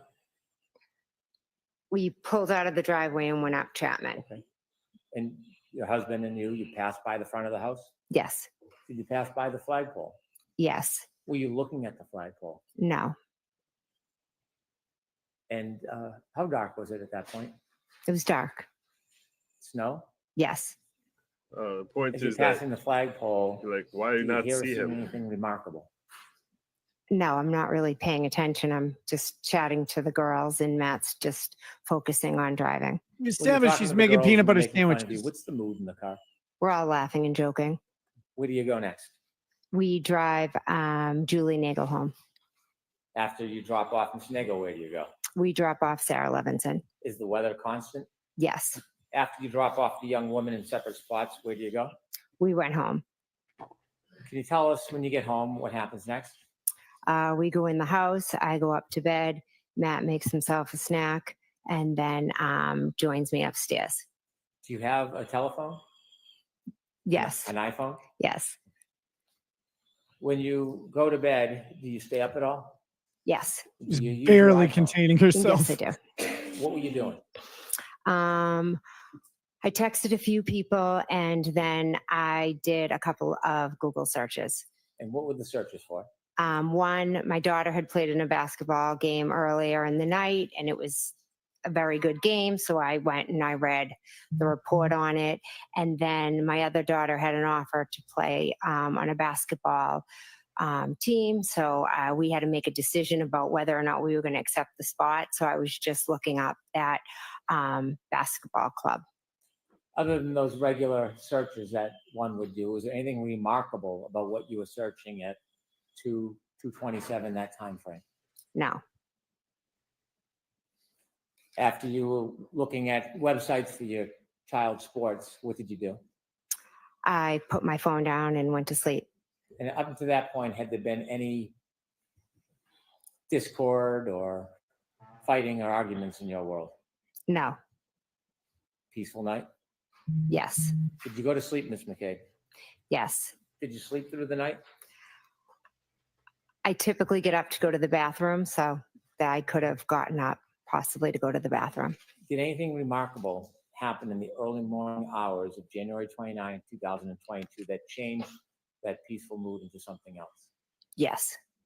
I want you to share with the jury the first thing that happens that changes everything. At 4:53, my phone rings and I look at my caller ID. I look at the phone and it's Kaylee, John's Kaylee? niece. John's niece. And I say hello, and she said, "Yeah." Well, basically, she relayed to me that Hearsay. When you pick up the phone, could you hear a voice on the other end? I heard a voice and a lot of screaming. And the voice you heard, is that Kaylee, John's niece? Yes, And the screaming, was it a man or a woman screaming? it was a woman, How loud was that person screaming? very loud. Could you make out anything that person was saying as they were screaming? My name was screamed a lot. And then First the thing other she individual ended up getting on the phone with me. And who was that person that was screaming in the background? Miss Reed, How long was she screaming for while you were speaking to your niece before you spoke to her? the entire time I was speaking to Kaylee, she was screaming. Describe her demeanor. Miss Reed's, Yes. Screaming. Jen, Jen. And then she's screaming that John didn't come home. She left him at the waterfall. She was hysterical. It was very hard to follow what she was saying. How long did that first call last for? I'm not sure how long, maybe possibly a few minutes, but it was loud enough and long enough that my husband shot up in bed thinking one of my kids had come in the room screaming. When, without saying what your niece said, could you describe your niece's demeanor when you first spoke to her? I mean, John's niece's demeanor. I would say Kaylee sounded concerned, uneasy. During that phone call, other than the screaming and the screaming of your name, did the defendant give you any information other than she had dropped John off at the waterfall? They had gotten into a fight. She had left him there and he didn't come home. And when you were woken up, were you in a sleep when you were woken up? Yes, I was sound asleep. What was your mental state like when you first woke up and got that call? Well, I had been up late. I had taken my medication that I take for my MS. So I was definitely a bit groggy when I first woke up. So immediately I just wanted to help her. She was hysterical. Kaylee was upset. So I went into that kind of mom mode of what can I do? How can I help? So I immediately was like thinking, okay, well, if you left him at the waterfall, let me think who was still there, or, you know, how can I help you? How can we find John? Did you have a plan when you ended that first call? I did. I knew Chris Albert had still been at the waterfall when I left. So I thought if Karen and John had gotten into a fight, maybe Chris had walked out of the bar and Chris lived local to the bar, thought maybe they walked back to Chris's together. So what did you do? So I called Chris Albert's wife, Julie. Did you Her speak to her? head shape is No, like she never Moon Man. answered. After you had a moment to make a phone call and think about things, did your head become any more clear? It did. And I was, reminded by my husband that we had seen Karen in John's car outside of Fairview. When he reminded you, did you independently remember the text messages that you sent to John earlier that evening? Immediately, I was like, oh my God, you're right. Did you remember that you had seen what you believed to be the defendant's car in front of the house and near the flagpole? Objection. Watch the form. Okay. What did you remember? What came to mind after you spoke to your husband about your memory from earlier that evening? The minute he said it, I remember seeing the SUV and then all the text messages that I had had and the phone conversation with John. So after the defendant spoke to you and said she had left the defendant at the waterfall and you had time to think about your memories, did you react or do anything with that?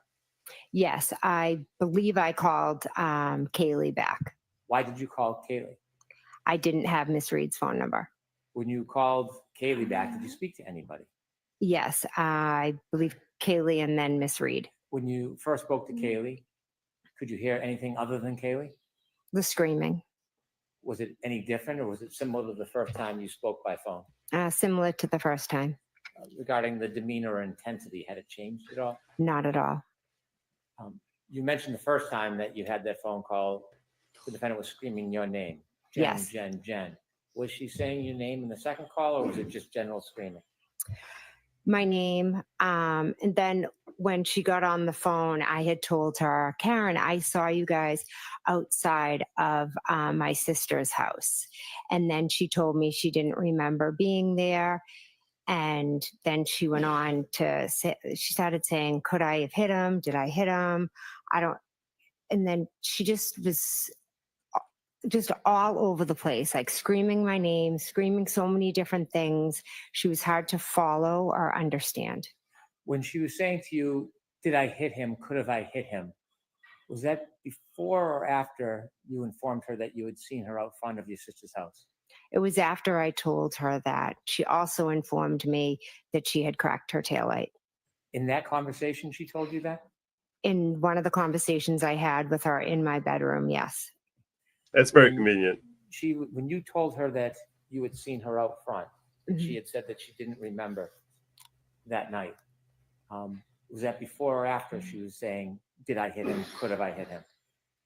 Can you repeat the question? So Sorry. she was telling you about that she didn't remember that night. Mhm. Was that before or after you had told her about seeing her car? When I said I saw her at Fairview, then her response was she didn't even remember going there. Did she ever deny that she came to Mr. O'Keefe's house? I mean, to your sister's house? No, When she told you or said to you, did I hit him or could have I hit him or something like that, did you have any idea what she was talking about? no, I didn't pay attention to it. When she told you that she had cracked her taillight the night before, did that have any significance at that time to you? No, So in telling you these different things, did you ever piece them together at that time? no. What was your primary motivation at that point? I just wanted to help her because she was hysterical. Kaylee was very upset, so I wanted to help her and I wanted to find John. So after she told you these things about whether she could or did hit her and the light and not remembering, did the conversation end or did it progress? At some point I was then going into like, okay, well, if she brought him there and left him there, where was he? Going into, because he never came in the house and she doesn't know where he is. So now where could he be? In the So I house. started thinking there was Yeah, another gentleman that was supposed to meet Chatted. us out at the bar who John was friends with. So I thought, okay, well, in my head, I'm thinking maybe they got into a fight. John got out of the car and he connected with this guy because he was at a party on the street. What was that Over. person's name? His name is Tom Beatty. Did you call him? Yes. Did you get a chance to speak to him that night? That morning? Yes. No. Did you call around anywhere else? I believe I called my sister. I called John. I called Tom Beatty. I called his daughter. You called John O'Keefe's phone? Yes. Did he answer? No. Did it go right to voicemail? I don't remember. Did you text anybody? I honestly don't remember if I Okay. texted. I primarily think I was just trying to call as many people as I could and try to figure out what happened. So you had two conversations at this point with the defendant while you were still home. Yes. Was there any further phone calls that you had before you did something? I'm not sure if I know I went downstairs to make coffee because my plan was to go with my husband. I said, come on, let's just go over to Tom Beatty's. Let's see. Maybe John's there. He passed it on the couch. I'm not sure if Karen called me again or not. It's a little foggy because there was so many calls and everything. And so that morning when you're receiving calls, did something happen? Karen showed up at my house. How did you know Karen showed up at your house? I could hear her screaming out front. And about what time is this? Approximately 5:20, 5:30. I can't be Were sure. you worried for John at this point? Not particularly. No. Were you screaming? No. Now, at this point, this moment when you hear her outside of your house yelling early morning hours, did you know a person by the name of Kerry Roberts? I knew of her. I'd met her once. Were you friends with her at that time? No. Had you socialized with her at that time? No. Had you ever seen her before with John? Once. Tell me about that. Years earlier, as I said earlier, I used to take Kaylee on Friday nights, and Kerry was the one who would take Patrick on Friday night. So we would each have the kids. And to thank us, one day John told us how he got a discount at Reebok and to get our kids' shoe sizes, and he was going to buy us all sneakers, just as a way to say thank you for helping. So we all went to the store together, and then John took Kerry and myself to the hillside for lunch. How many years before this moment was that? Oh, gosh. Well, I think that's when my daughter was in kindergarten or first grade, and at this point she was in 8th grade. So like 7 years. Had you ever spent any other time with Kerry Roberts before this morning? No. Were you friends at that point? No. How would you consider your relationship with Miss Roberts on that morning when Miss Reed arrived to your home? I had met her once, and that was the extent of it. I wouldn't say I knew her at all beyond that one time I went out with her. I want you to take us back now to when you first hear the defendant in your driveway yelling. When you hear that, do you hear any words, or is it general yelling? So I hear yelling. So I was downstairs making coffee. I go to my front door and I open it, and she's screaming, Jen, Jen. She's screaming that 3 times. And then she was saying, She screams everything 3 times. We have to go to Fairview. I hit him, Jen. You know, a lot of the, could I have hit him? Did I hit him? 3 is a powerful, Just, she was on repeat. mnemonic. What did you do? My husband came running down the hall and was like, tell her to shut up. She's going to wake up the neighbors. And then I said, I'm just going to go with her. I'm going to go look for John. And then he yelled down saying something like, you can't be driving around in this weather, with a broken taillight. When you He knew saw, about the broken taillight defendant also at now? your front door, had the weather changed overnight? Yes. Was it different? Yes. Now the snow had intensified. It was almost like it was dark outside, but it was like whiteout conditions. How dark? Dark. I mean, it was dark. It was like 5:30 in the morning. What was the visibility like? Not good. After you meet the defendant at your door, do you let her in, or does she stay outside? I'm not sure if I just grabbed my coffee and ran out, Where did you or go? whether she came in. So we went down my walkway. She was just kind of running all around. The driver's door was open. So I told her I was going to drive because I thought she was too hysterical to drive. In the meantime, all of a sudden there was a car at the end of my street and there was a plow behind it. The car that came to the end of your street, do you know where it went? I meant the end of my driveway. I'm sorry. When you say at the end of your driveway, did it pull into your driveway? No, it just kind of stopped right at the base of my driveway. Okay. How far behind your car was that car? Not far, because not too far. Did you know who was in that car? No. Did you learn who was in that car? Yes, How did you learn who was in the car? because I said, "Who is that?" And- Did you ask the defendant or did you walk I up? asked the defendant, and she told me it was Carrie Roberts. Did you meet Carrie Roberts face to face in your driveway that morning? Yes, I wouldn't say we met. It was more of a the plow was coming, so then she was having to like move down the street, and then either Karen called her or she called Karen, but they were on the phone, Karen's phone over the car, so they started talking. Did you get into the defendant's car? Yes, we did. I got in the car with Miss Reed.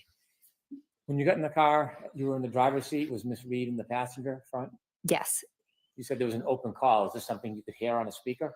yes, At that point, had you had a chance to go and look at the taillight of that car? no, Did you have any interest in the taillight at that point? no. I thought your There was husband an just open warned you call about between it. who? Karen and Carrie Roberts. Can you describe what you heard in that call?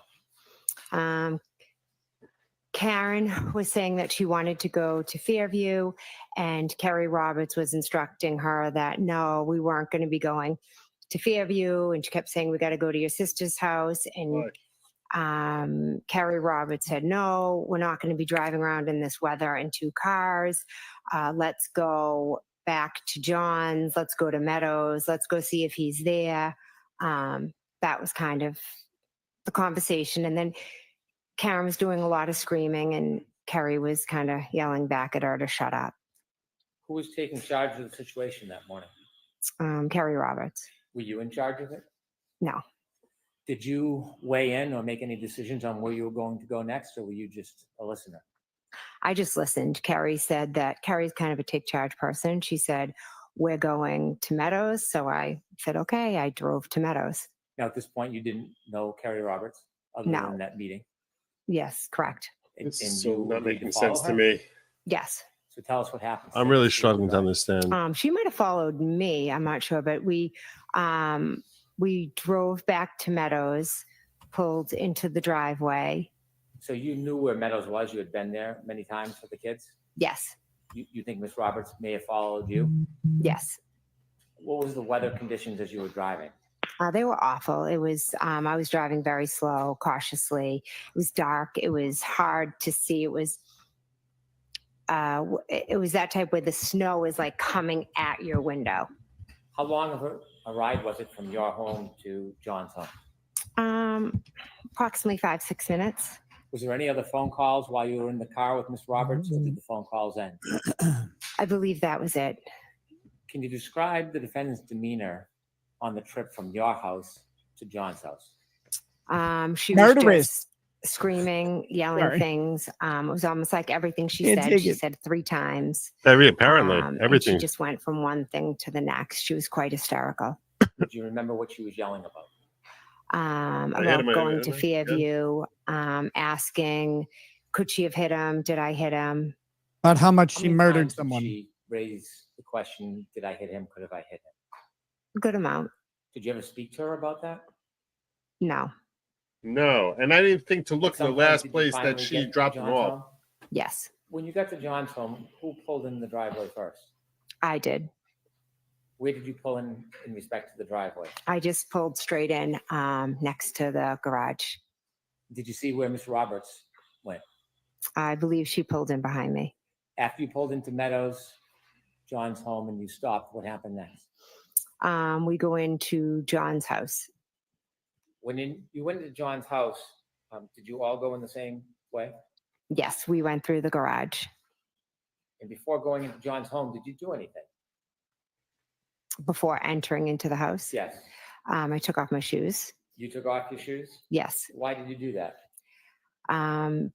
because you always had to take your shoes off at John's. He didn't want you to track. He would have yelled at me for tracking snow in his house. Did you see if Carrie took her shoes off or not? I get I it. believe she did. Did Snow you in your see house whether is so the defendant irritating. took her shoes Carrie off? Roberts said, She just walked right in How would you remember that? because I thought it was strange. Carrie Roberts said Karen didn't. What was your She thought it was purpose when you went strange. into the house? What does What was that the mean? number one thing She's a girlfriend. She's not you were you. worried about? We were looking for John. Anything else on your mind when They you went both to thought it his was house? strange. Also, I knew Kaylee was there. Now, at this point, did you have a close relationship with Kaylee? Yes, Do you still? yes. What did you do when you went in the house? Where did you go? I walked through the kitchen and then I kind of peeked into the TV room. I walked through the dining room, and then before I went up the stairs, I kind of peeked into a living room. I went up to the top of the stairs. I peeked into John's room, and then I went into Kaylee's room. Did you ever see John? No, Why did you go to Kaylee's room? because I wanted to go check on Kaylee. Did you have a chance to speak to her? I did, yes. What was her demeanor at that point? She was very, she was in the bed. She was holding on to her phone. She was terrified. Was she screaming? No, Did you provide her any comfort? yes. I told her that I was going to go out. I told Kaylee that I was going to go out with them and I was going to find John. And I promised her that everything would be okay. I have so many questions on this At some testimony. point, you left Kaylee? Yes. Where did you go? I went back downstairs and then we went out to look for John. Before you left John's house that morning, did the defendant show you anything? Yes. When we were out in the driveway, I had thought it was when we went in, but I think it might have been when we came out. But regardless, at one point when we were in the driveway at Meadows, Karen showed myself and Kerry Roberts the cracked taillight. Did you or Miss Roberts get close to the taillight at that point? Yes, we walked over and the taillight was missing pieces. Did Miss Roberts have any comment about it? Yes, Miss Rob. So she had a comment. Miss Roberts. What was Miss Roberts' demeanor at that point? She was He frustrated. wants to ask what her comment um, was so bad. Karen had said that Oh, Jack. Allow what? Why? you know, Clear had said that hearsay. Karen basically was telling her to shut up. You were so drunk, you could have hit anything last night. And then Kerry, I remember just thinking, all right, let's go. And I remember Kerry thinking, oh, Well, someone's let me going to not ask get. you what Kerry. Oh, sorry. We don't want to think what somebody thought. Okay. I want to know what you heard and what you saw. Hmm. Okay. Yeah. All right. At some point when you were looking at the taillight with missing pieces with the defendant and Miss Roberts, did you see Miss Roberts point anything out? Yes. Share that with us. She pointed a piece that was sticking out and was concerned that someone was going to catch their coat or something on it. And during that time when the defendant is showing you the taillight with missing pieces, was she saying anything about it? No, I don't. Not that I can recall right now. You mentioned at some point she was saying, did I or could I have hit him after you left John's house? Was that in the car or before you got in the car? I know for a fact it was definitely in the car, was one of the times. Yes. Now, Miss Roberts' car is parked behind the defendant's car in John's driveway. Yes. Was there a decision made to take one or two cars? One car. What was the plan? The plan was to get into Carrie's car and to go and look for John. I wanted to go thinking, let's go to Tom Beatty's, but Miss Reed was pretty adamant that we go to Fairview first. You said that at Damn. times there was some Rowan, that's arguing or brutal. bickering, or Miss Roberts was raising her voice to the defendant. Yes. Who made the decision to go to Fairview? Ultimately, Carrie said, all right, we'll go there, almost like to shut her up. When you got in the car, where was everybody? When you got into Kerry Roberts' car, where Yes. was everybody sitting? Carrie was driving. I was in the front and passenger. Karen was in the back, in the middle, kind of peeking her head through between us. I want you to take us through the ride from John's house at Meadows until you first get to Fairview. So as you pull out of, or Kerry Roberts pulls out of John's driveway, what is the mood inside that car? I'd say it was starting to get tense because Karen was just continuously screaming. Kerry was trying to focus on driving, and Karen's behavior in the back of the car was a bit erratic. When you say erratic, can you just give some detail what you mean by that? Yes, she would go from sitting back to leaning up in between us, and she would yell Kerry's name 3 times. Then she would yell my name's three times. And then she would yell, could I hit him? Did I hit him? Over and over again. When she was repeating these questions or phrases that she was yelling, did you respond in any way? I don't believe I did, no. How about Kerry? Kerry was telling her to shut up and to buckle up. Was she buckled? I don't believe so. You began your drive from Mr. O'Keefe's home at Meadows to Fairview. Is the weather getting better? No, it's getting worse. Is the visibility still difficult? It was terrible. As you began that drive to Fairview, was there anything that you were doing on the way? Yes, I was just kind of looking out the window intently to see if I saw anything. What were you looking for? I guess John, which I know it sounds crazy, but A little crazy. I didn't know where the hell he was.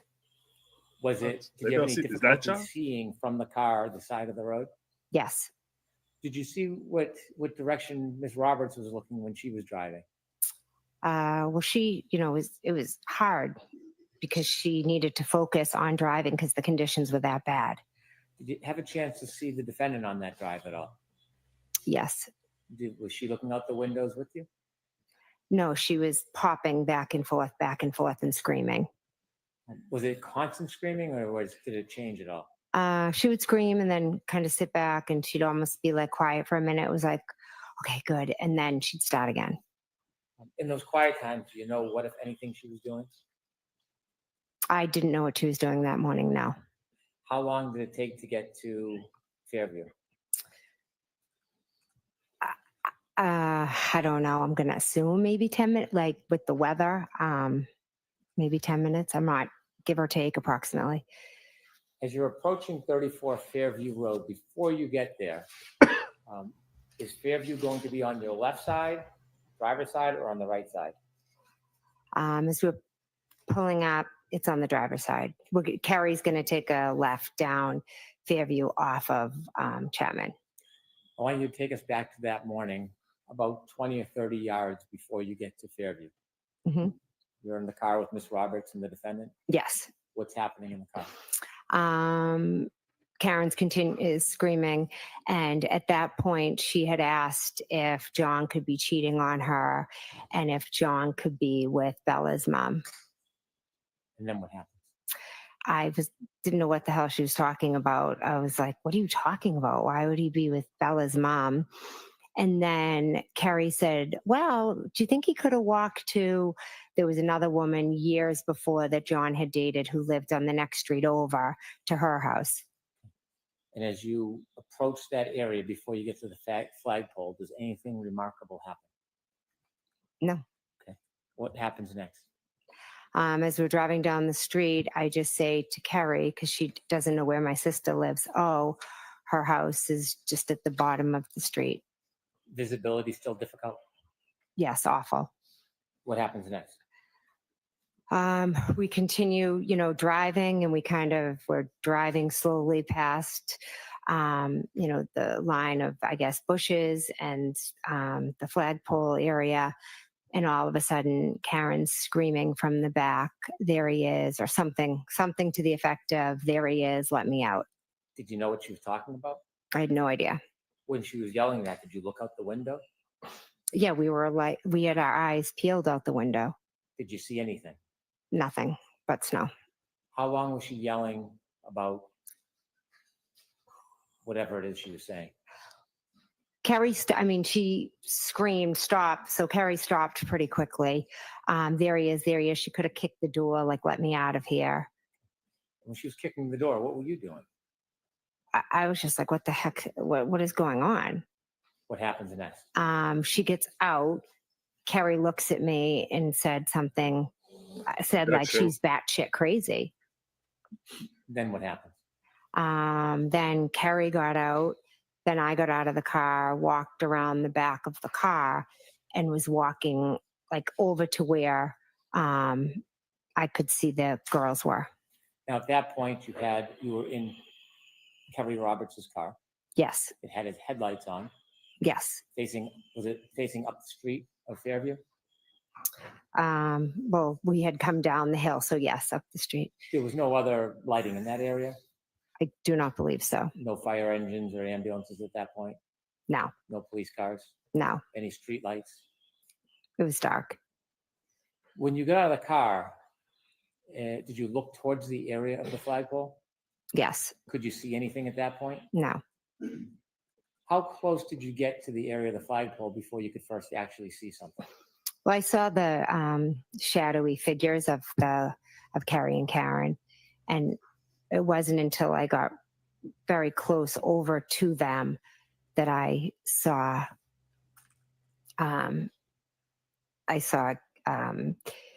Carrie removing the snow from John's face.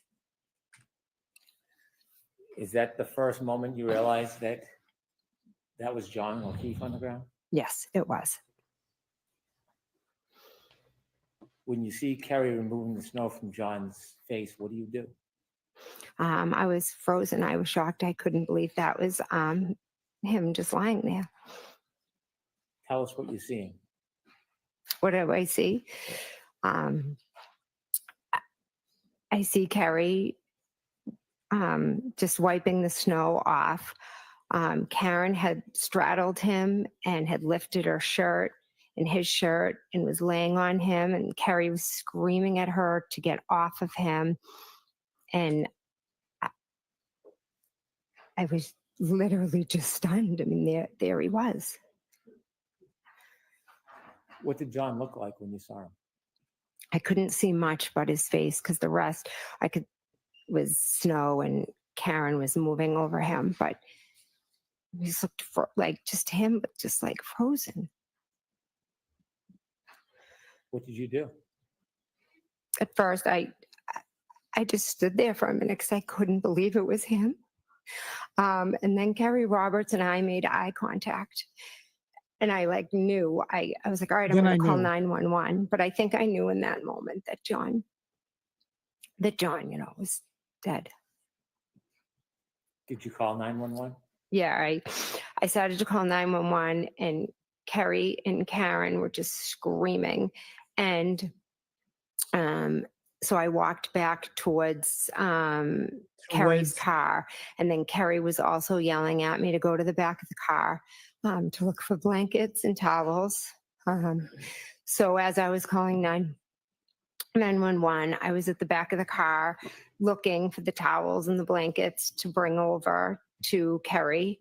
And while I was doing that, I believe 911 answered. Did you speak to 911? I did, yes. Did you get the towels and blankets that Kerry had requested? I did, yes. After your phone call with 911, when you had the towels and blankets, tell us what happens next. So after I called 911, I went back over to Kerry, Karen, and John.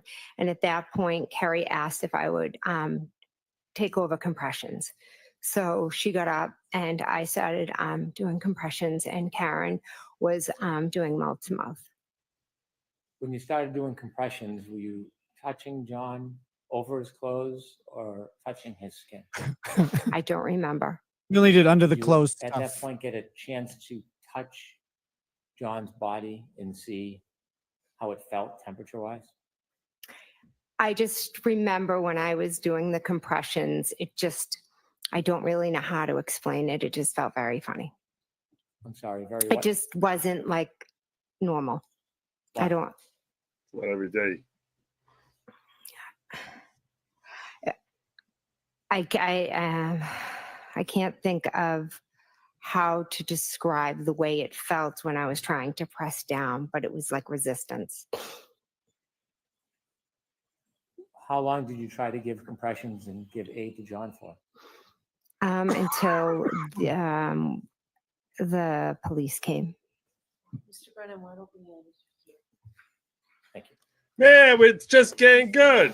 I want to find out she was going to the house. Why are we ending here way early? She closes at 4 normally. No, she's been closing at 4:30, hasn't she? No, 4. Oh. Into this case, if you happen to see, hear, or read anything about this case, please disregard it and let us know. And again, Okay. please be very careful with your social media. All right, we'll see you tomorrow. I have so many questions. Let's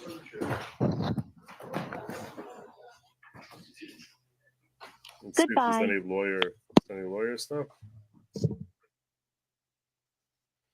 I have so many questions. I have so many questions. Everything here just got tied in a neat little bow. You got to play in the background in case the lawyers have anything for the. Yeah, I got it. Okay. I'm watching. So I have so many questions here. Everything here just seems so perfectly neatly in a bow. It's like she tells me over and over again that she hit him. Over and over again, from the first time she called, I hit him. But we don't go to the last place that anyone's seen him. Instead, we're touring all Can we Canton. close the doors, please? Maybe seated. So I know it's shifting gears, but I want to address, I said I'd hear you today on the argument on the ARCA? ARCA motion. Ooh, we're Mr. arguing Brennan, do ARCA you need a now. minute, or can you argue that? I'm sorry, Your Honor, I was looking at my notebook. What issue would you like to address? Your motion yesterday. We had the motion. I told you that I would hear you on argument, and it's very brief. 10 minutes, please. Your Honor, before we begin, my client needs to use the restroom. Oh, I didn't notice she wasn't here. Yes, Okay, you just got 5 minutes. She'll be right back. sure. All right, Thank 5 minutes. All right, please.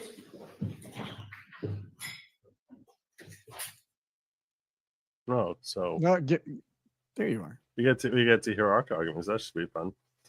You think she's going to grant ARCA? I think she's going to grant ARCA, but give them a really, really aggressive timeline on finishing the report. They are saying like they could maybe barely get May it done by 7th. May 7th, and she's going to. Yeah, her question May of could you 1st. get it done quicker? He's like, well, if you make me, but like, I'll be surprised if she says May 7th. later than May 5th. May 5th is pretty good. That's a pretty good guess. That's a pretty good guess. Let me look at the calendar here. So what day of the week May 5th is? May 5th is a Monday. That's a pretty good guess. I like that guess a lot. Yeah. So Give him to the weekend. Give him May 5th. I think she's going to say May. I'm going to go with May 7th. I think she's going to grant it also because when she's asking like, how soon can you get it done? yeah, That's implying that she's going to grant this motion to me at least. But I have a lot of questions about this testimony and being so neatly rehearsed. Just as far as they both Jen and Carrie Roberts both happen to think that it was weird that they're taking off their shoes. The whole she's telling me she's volunteering about the taillight. How many times did she talk about this stupid cracked taillight? That she even knew that she cracked her taillight. Everything about this is like so neatly in a bow. All the holes, all the things we need to bring the case together is very neatly comprised in admissions that Karen happens to make to these people. I have a real, it's just like, that's not the way normal conversations happen. That's not the way, everything here is just all in a neat little bow. Like, wow, this is really convenient that she like says I hit him, says I broke my taillight. We didn't really investigate the fact that we looked at her taillight. Oh, and then I remember what Carrie was thinking or whatever ridiculousness that was supposed to be coming down the pike. That it was object to because of hearsay. And everything here and over again screaming that she's the one who identifies the body before either of the other ones can see it. Everything here just seems so neatly packaged and so perfectly consistent with Carrie Roberts' testimony. Yep. That's just not the way two different people remember it. And I know that they went over their testimony together and then wrote it down, which I don't know why you'd be writing it down. The whole thing is, unless you're planning to sell a story. And this is not to say, I don't think that they went out there and tried killing I don't think they went out there and try. You know, I'm not at a place where I'm saying that they went out there and killed John O'Keefe. I'm saying that Jen and her people, you know, were all, you know, in on this thing. I will say this for the state, though. I mean, a lot of people in that house that the defense wants us to believe John walked into that house instead of getting hit by a car. And there's going to be a lot of people who are going to be cross-examined, and who are all going to have to say John never came in there. John, there was no fight there. John never came in there. And that really is already a conspiracy. If they're really all going to come in at some point during this trial and testify that he never set foot in the house and there was no argument, right? I mean, that's a lot of people if you buy the defense's theory. But yes and no. Because of the group of people, it's a group of co-working cops and their spouses. So while it is a lot, I mean, it's people who know the score in criminal prosecution. They know, like, these are people who would know that they have to be consistent. Their stories have to match up. I do want to offer a little apologetic for the two women writing down things. Having been around two women who both organize things with written notes and calendars, sometimes that's how some people communicate about things, and that's how they organize their thoughts. They bring a notebook or a calendar or a planner or whatever to the discussion. And I have watched two women sit down and have a discussion about what happened at various things, or what was going to happen, or, like, you know, what a plan was. And, like, it's very foreign to me, because I just talk about whatever is going to happen, and I might text myself if I, like, really need to remember something. But they would sit down and write down these notes and coordinate thoughts, coordinate memories about what happened. This is nothing nefarious in this case. So if you've got the loss of a loved one and you're both tangentially involved in, and when I say loved one, I mean just a friend, like, jokes aside, but you're both tangentially involved in the loss of someone who, you know, is important to you. I don't find it that weird automatically that they're sitting down comparing notes and organizing their thoughts and writing down, like, what happened that night? What were you doing? What was I doing? You know? And as they talk about stuff and think about it, you know, they might write it down. Does that mean that they're not conspiring? No, they might be, but I don't think it means they're automatically conspiring, because there is a logical, reasonable explanation, because some people just organize their thoughts better when they have notes that they can take or reference. okay, And that's a fair counter. That's a fair counter. Just But figuring I'll out. counter to you about I'll counter to you about the cops and their wives, which is, they weren't all cops and their wives. I mean, there were kids of cops and their wives also, and girlfriends and fiancés and stuff like that. There were other people there, from what I understood her testifying about, who are not all politically connected. You know, I get that they're all gonna just come on board.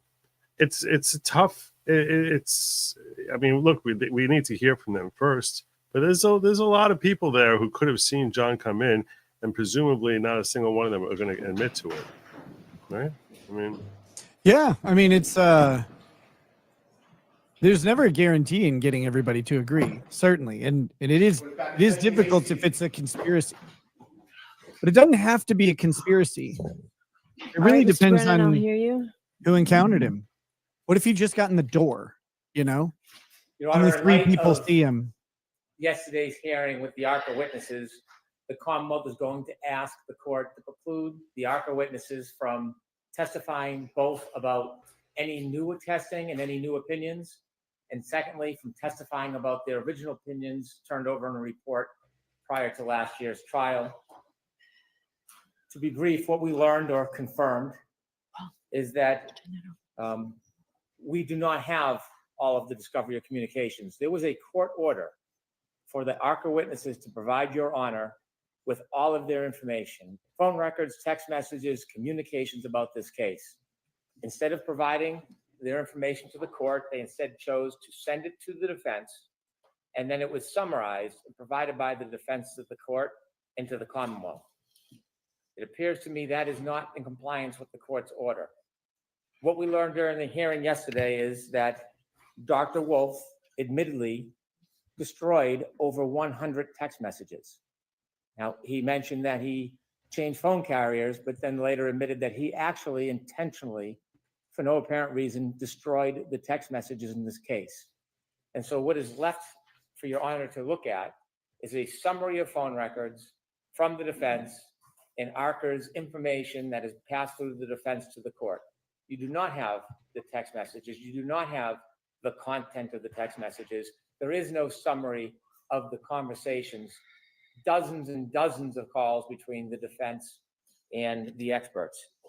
It is difficult to believe that 3 calls. all of those text messages and all of those phone conversations dealt with simply logistics. In fact, we later learned during the questioning of Dr. Rentschler, there is much more involved than simply logistics. But to get back to Dr. Wolf, he did not disclose to the court that he was communicating and having conversations on Signal. How odd. An expert using Signal. Never used it before. Dr. Rentschler said would not use Signal, never use Signal. But Signal, as we know, is an application that does not create a record of communications. Dr. Wolf maintained on his direct that everything he did was logistics, even when we showed him the direct examinations with comments that asked for input from the defense to questions in a way that would be advantageous to the defense and to thwart the Commonwealth. Dr. Wolf actually still continued to testify. The same that comments. That was simply procedure and logistics. The same Never comments admitting would be the fact made that there to the was, in prosecution. fact, conversations or information exchanged about bettering the presentation for the defense. Inevitably, I asked him about the sequestration order and how evasive he was. You simply have to compare him Evasive? to Dr. Rentschler, who was quite candid. An hour or 45 minutes with Dr. Wolf, difficult getting a straight answer. Dr. Rentschler told us more in 5 minutes. You than just Dr. Wolf decided told he us wasn't prior answering you when he examination. did. And what we unfortunately learned is that during the trial, when this court had a sequestration order, information was being passed to the experts about witness testimony, in this case, unknown to the Commonwealth, unknown to the court, information, particular information, not general information, witness testimony, issues in the case. We have no idea who is deciding or identifying the issues and who the advantage is given to in describing those issues. But that is witnesses being prepped through an intermediary.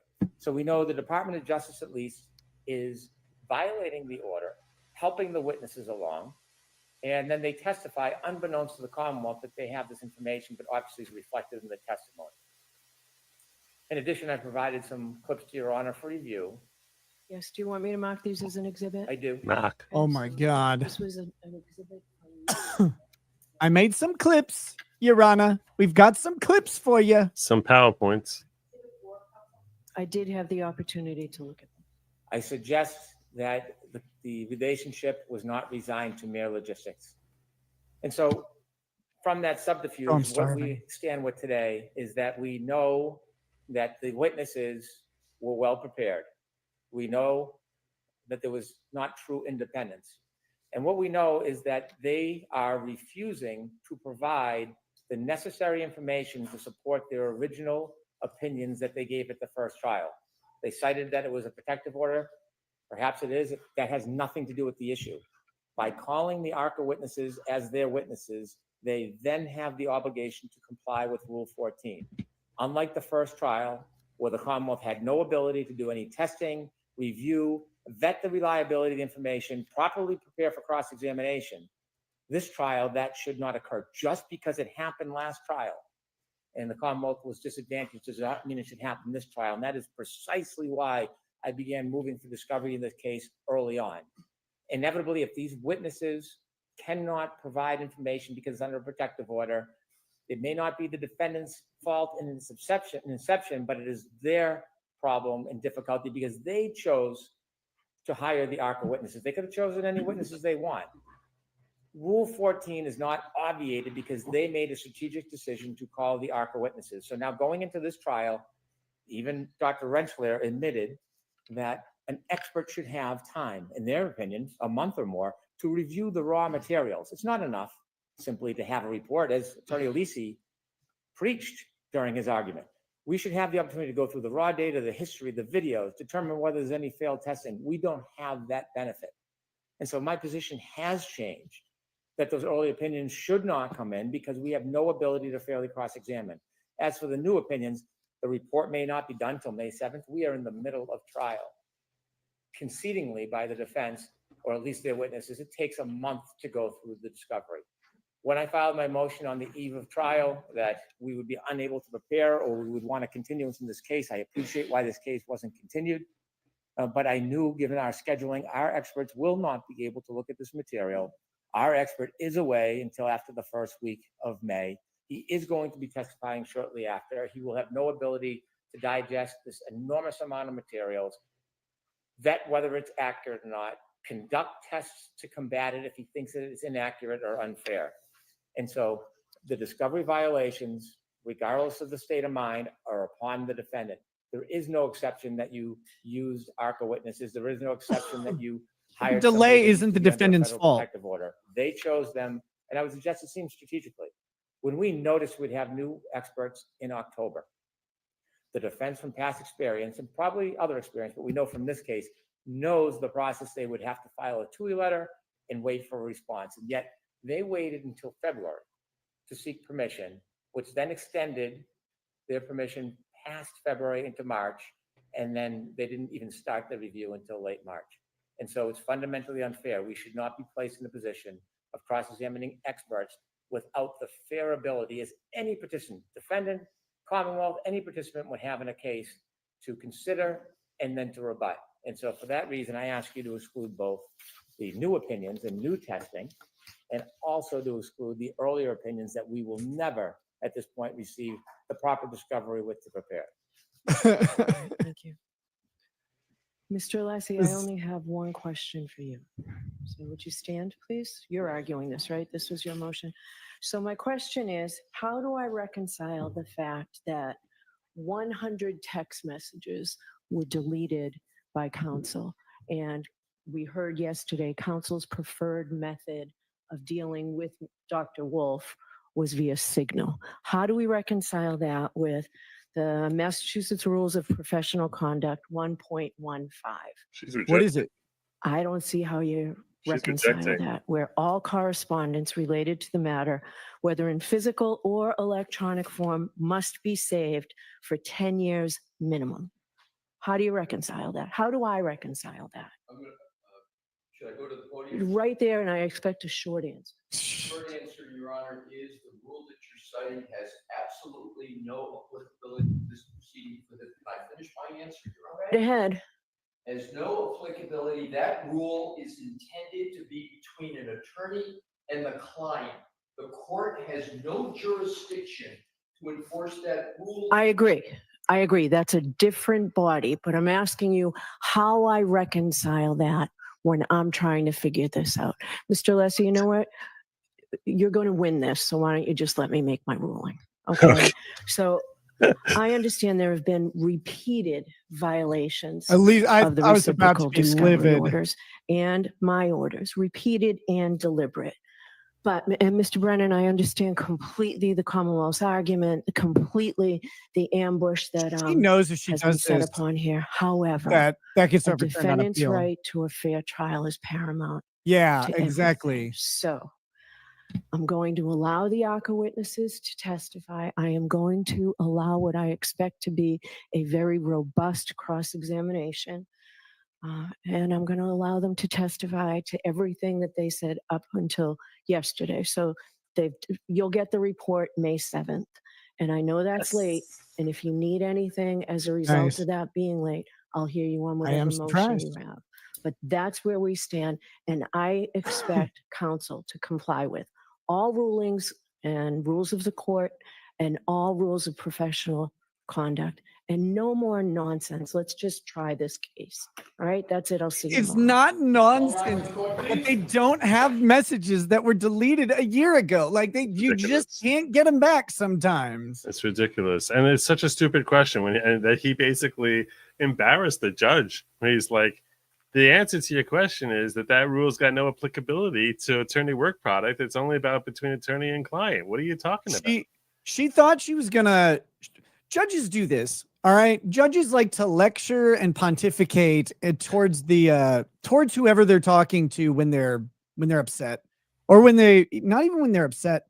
They do this in sentencing hearings. Not like I know about this at all, but they speak with authority on a matter that they don't actually know. Like in my case, it was funny because the judge is like, I don't know why you made these decisions, but let me tell you why you shouldn't make these decisions. I'm like, but you don't know why I made the decisions. So how can your advice have any actual merit to me? Like, your general advice of you shouldn't have made these decisions is sufficient, but trying to get into specifics right after saying that you don't know the cause is silly. Here, she was going to do the thing. I think she thought Alessi wouldn't have that answer. And so she thought he was going to say, you know what, Your Honor, we shouldn't have deleted them, blah, blah, blah. And she was going to say, and this is exactly how these discovery violations occur, and this is why these rules exist. And she was going to take a moment to lecture, but he just went, actually, these are between a lawyer and a client, not a lawyer and an expert. Yeah. And that's that. I think she got hoodwinked by her own question. Yeah, I think that was really really weird. I don't think she was expecting him to shoot back at her the way he did, and it really goes to show how important it is to have local counsel who's very familiar with rules of procedure. How that's such a critical part here. If he was unfamiliar, some out of town guy brought in who was unfamiliar with the peculiarities of this, certain rules of procedure in this local jurisdiction, I think he gets skunked right there. And he'd be like, we're really sorry. We didn't, whatever. But he understood where the applicability of the rule that she was citing as soon as she cited the number to him. And he just shot right back at her. And that's the advantage of having someone who's genuinely experienced in that locality, that they're going to be, this guy was on top of his game in a critical moment there. Because I agree with you. I think that she was like really either way. I do expect that she's likely going to try and remedy for the Commonwealth any way she can. Like even allowing them to bring in witnesses in prosecution, like expert witnesses to rebut them, which she may not normally allow in a criminal trial, to let the prosecution bring back new witnesses later on. If that's what Hank Brennan asks for, I think that she will allow for whatever it is that they want to try and give the state a chance to rebut and basically knock off anything that they get from ARCA. But yeah, I think she might have been worried. The other thing, she might have been worried that this would be appealable. Absolutely. It's a strong appeal point because she says it. She says the right to a fair trial is paramount. If you take away the experts from the defense outside of egregious violations, you've abridged their right to a fair trial. Like that, how can you, if you allow the state to have experts and the defense in the 11th hour, you tell the defense, who's been prepping with this company as much as they can, you tell them, sorry, nope, you don't get it. The violations have to be egregious to justify that. She knows that that's appealable. And that's appealable to the point where, that could be that could overturn a conviction, like to the point of her being not guilty. So, like that's highly prejudicial. Yeah. And I am being corrected, by the way, that Alessi is from New York. He's in their Prague Beach. I say kudos to him that he boned up on that he was so ready to go. But yeah, I think that, and you imagine if she had to try this case a third time because she made judicial error. Like, my God, I think that's scary. I'm looking at the rule, which is, this is all about, it's rule 1.15 Massachusetts, right? Yeah, safekeeping property. This is mostly about trust accounts, mostly about IOLTAs and client trust accounts. But there is documentation stuff. I haven't read the rule. The rule is really long, actually. But yeah, he was ready for it, and I think there's nothing in this that just from my skim, that indicates that there would have to be a record of all communications between any vendors from the lawyer that are preserved. And that's crazy because the rules of professional conduct and the preservation of client communication involve the rules themselves. Like the part of the purpose of having law firms keep client communications between an attorney and a client is that if the client comes out later and has a problem with how the attorney represented the client, or if there's an allegation of malpractice, or if there's some sort of dispute, those attorneys are being required to keep that for that purpose as well. That's part of the safekeeping for the for clients out there, that the rules are designed to create a reliable system of professionals. It doesn't work as well as they want it to, but the rules are designed to create a reliable system of professionals who have some industry standard that they're following, so that when someone goes and hires a lawyer, that license that they have means something, that license guarantees some level of protection and assurances from the state in exchange for the right to practice. The other part of his professionalism is as soon as he says, I'm going to rule in your favor, zip. You shut your mouth. As soon as you hear you won, you shut your mouth, you sit down, and you wait for it to come in. Nothing good can happen from opening your mouth. So that was, unless he had a very good day today. He had it between his cross-examination and winning this motion. This was a great day for Alessi. So. Absolutely. He seems like he's funny because he's, God built him without a volume control. Mm-hmm. So he's just always on loud, but he's very prepared. He's very well put together. His, his cross-examination of the expert was just methodical. And you saw his binder that he pulls out, his trial binder, and that may be that witness's trial binder, the way that guy works. I mean, he pulls out his trial binder and it's just pages and pages and pages. That he was prepped to the max. Mm-hmm. And they seem to be prepped to the max for every witness. It's not this isn't a slapdash job. No, he was really, really methodical in breaking down. There were 3 points that this guy was using to put together to try to establish his timeline. And he started by basically attacking the basis of his timeline. And then he started going point by point from the geolocation and the different circles that he had there. And then attacking him on the which battery. Was devastating. The circles thing was, when I heard the circles thing, I'm like, oh, well, there's like a massive amount of reasonable doubt here. Yeah. Like and he opens with it. It's straight up the gate. And he's like, so the phone could have been in the house. Right. He's like, well, with the less accurate data. The answer is yes.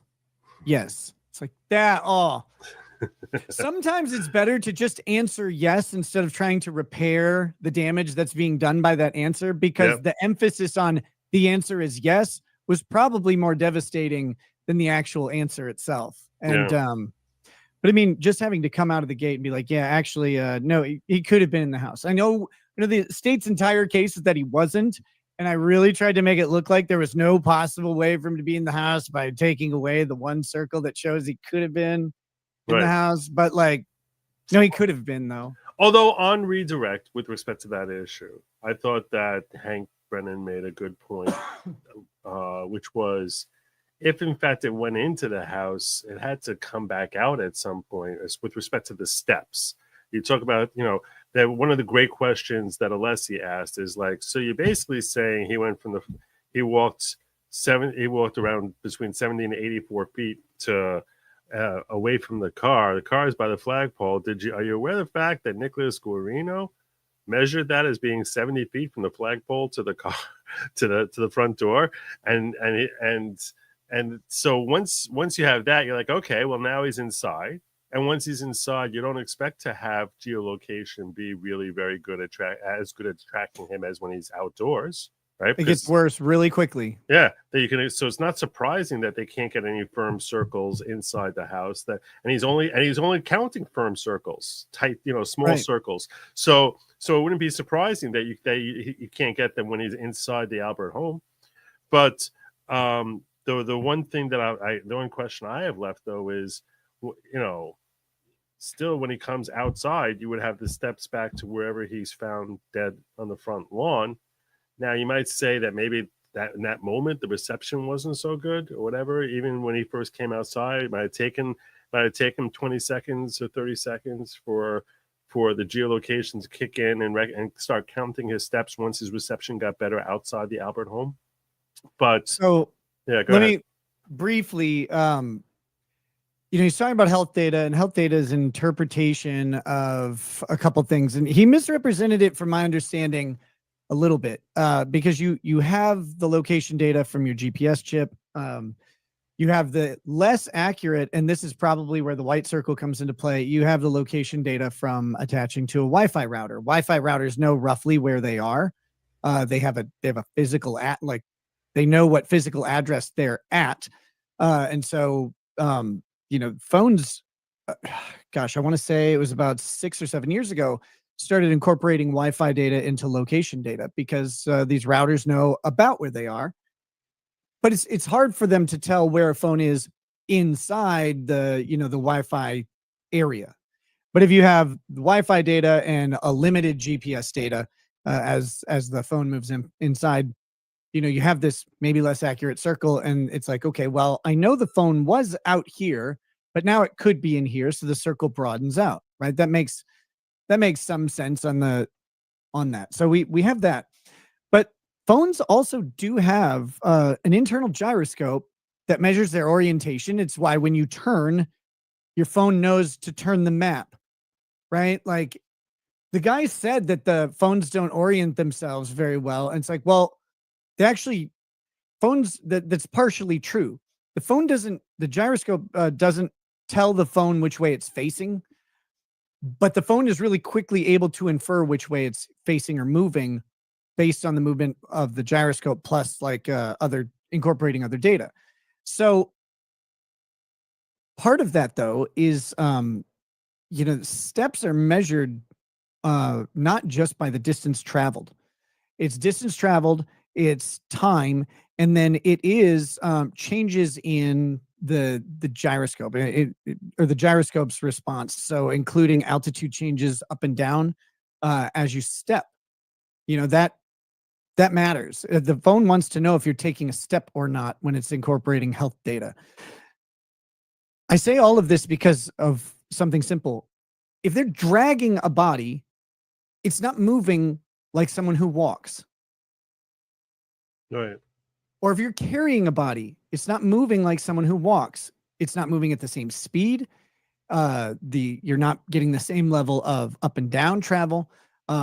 It's not noticing an actual gait. And these devices do that. Like if you get a Fitbit and you get in a golf cart, you don't get the steps. You have to have some sort of accompanying motion to let the pedometer inside a Fitbit know that it's actually steps that are happening and not just slow movement on like a Segway. Same with phones, and they've gotten more and more accurate over the years from when they first started.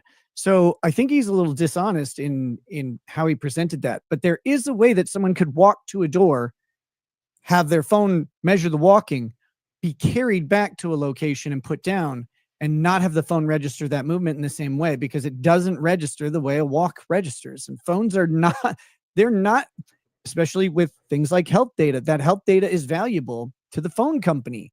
It's valuable to the consumer as well. So getting it right matters. And they've put a ton of money into getting this right from when they first started getting pedometers on phones.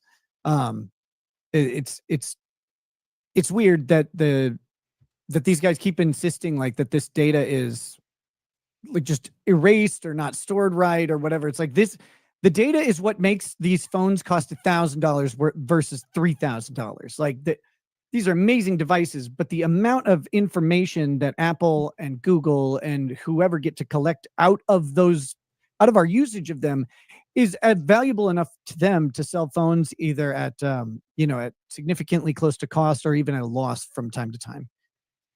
So, what questions did you have about Jen McCabe's testimony? I don't have any questions yet. I mean, she's telling her story. I'm waiting for Cross. I just want to see. I don't know her. I don't know her thing other than she sounds explosive. I don't see what the relevance of like, oh, they made fun of me because I had peanut butter and bread in the car. No, they didn't. I was making fun of you for having peanut butter and bread. The It's reason I think the reason very she gave, neurotic woman thing. I think the reason she gave the peanut butter and bread thing was because she was explaining why she's looking back in the car and not looking outside and noticing that, oh my God, there's John laying on our front lawn. So they sort of wanted to explain how she's distracted in this moment while they're pulling out. So the first thing when they get in the car, they're all joking with her about the peanut butter and bread in the car. And that would help justify why she didn't see John on the front lawn. So I think that's what that was definitely about. But everything here just feels so neat. Like the husband is even saying to her, don't forget about her broken tail light. You can't drive out in her car with that broken tail. Like what? But he heard her talking about the broken tail light. She's on the phone with Jen. I know she supposedly is yelling, but he hears about the broken tail light and then is having concerns. Like everyone just is talking about the broken tail light all night long. And I'm sorry, it just is very. I found her testimony to be incredibly convenient. Everything is said 3 times. Everything that she's thinking is the same thing that Carrie Roberts is thinking. They're all ignoring her when she's like, I think I hit him. But let's not check the last place that we saw the two of you together. Right. Until let's start going to John's house and going here and going there. Let's check waterfall. Like, let's just drive all over the freaking Boston, Canton area. And we'll hit Fenway. We'll see if he's there. What about this other person's house? When this woman is screaming the entire time, supposedly, I hit him. My taillight's broken. I hit him. My taillight's broken. I hit him. Let's all look at my taillight. Now let's everyone circle around and take a whole examination and have a conversation about my broken taillight. That's just not the way anything ever happens. And it just seems so convenient that, like, because if she didn't say any of those things, there's really no reason to think she hit him. But because she said all those things and she even admitted the broken tail light, which definitely she said it before the police took her car, and she definitely said it's broken and everyone knew, because of this is how we know she's guilty. To me, this is just it's a very, very convenient thing that everyone it feels off. I don't know. It just does. I agree.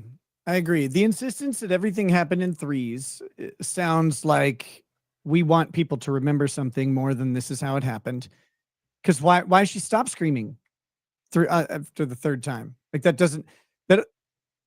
3 is a representative number in literature and in psychology. Again, it's a powerful thing. Repetition 3 times is something that people do in prayer and meditation. 3 times matters. 4 times loses its import symbolically, but people don't act symbolically. They just act, so 4, 5, 6, 7 times that she says, I hit him. Like, I cannot imagine she says it 3 times and then stops unless something interrupts her speaking. It seems like something that would keep coming up, or maybe she only said it once or maybe twice, who knows? But the 3 times would be less of a weird occurrence if it wasn't everything that she said was 3 times. And I think that's more of a prosecutorial tactic than it is reality, in my opinion. I have problems with the taillight thing as you mention it. Who cares? It's a fucking taillight. Yeah, why is everyone talking like about just in general, like, oh, your taillight's out. Like, yeah, I know. That's that. I got it. It's a bunch of cops. Like, are they just joking constantly about how they're going to have to pull her over the second she leaves because her taillight's out? Or look, we're all worried about John, but let's take a moment to stop and stare at the taillight, and let's take time to pull off our shoes, and let's both make note of the fact that Karen didn't take off her shoes, and we're both thinking about that. That's the thing where it's like that fact is so out of place. She didn't take off her shoes. She goes there all the time. It's her boyfriend's house. Yeah. It's like her long-term serious boyfriend, who she's just having a fight with that entire time about like wanting to stay together and needing more out of the relationship and things being kind of strained lately. It's like, this isn't a throwaway relationship. I cannot imagine that every time that chick walked in the door, he's like, take your boots off, bitch. Like, I don't I don't see that. But that's just like John would yell at you if you didn't take your shoes off. No, John would yell at you if you didn't take your shoes off. Right. But is John gonna? I Is think he gonna yell at his girlfriend? I only just realized now that the reason that I think that the state has them both saying this and how they both took note of it was to basically imply that Karen knew John's not coming back, and that's why she felt safe to not take her shoes off, because she knew that yeah. I think that's why they're conveniently both remembering that this is the funny thought I had through my head. And she's disrespectful to him. Right. Which means, because this is indifferent murder, right? Like it's reckless. It's like reckless indifference or something like that. It's not intentional. Right. Murder. Right. So the state needs to show her as being disregarding the import of his life in any way that they can. One of the ways is, look, he has this rule that really matters to him. Didn't want people tracking snow all over the house. I get it. I hate snow. If I could ban snow from the earth, I would.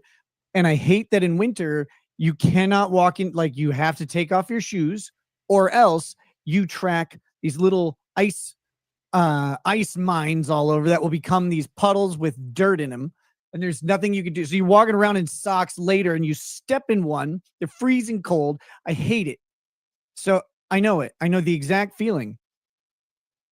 But like, and so like, I tell my kids, I'm like, take off your shoes. I don't want you walking through my kitchen with your shoes on, because I'm going to walk through the kitchen. I don't want to go, ew, my feet are wet. And it's like that. That is the thing. He has this rule. It's a thing he doesn't like. And then she doesn't care. She doesn't care about it. She's indifferent to his opinion on it. And I think that's part of the setup there as well. Which is consistent with the mentality of, this is my world. I'll do whatever the hell I want in it. And it's my world. I'll back up in your direction, and I'll do whatever the hell I want in it. I think you're right that it's showing it's designed to show a certain type of mindset that she has, which is a reckless indifference to the needs or wants of others. And I think that this all because it's such a weird thing for them both to happen to remember thinking about during this crisis moment where no one knows where the hell John is.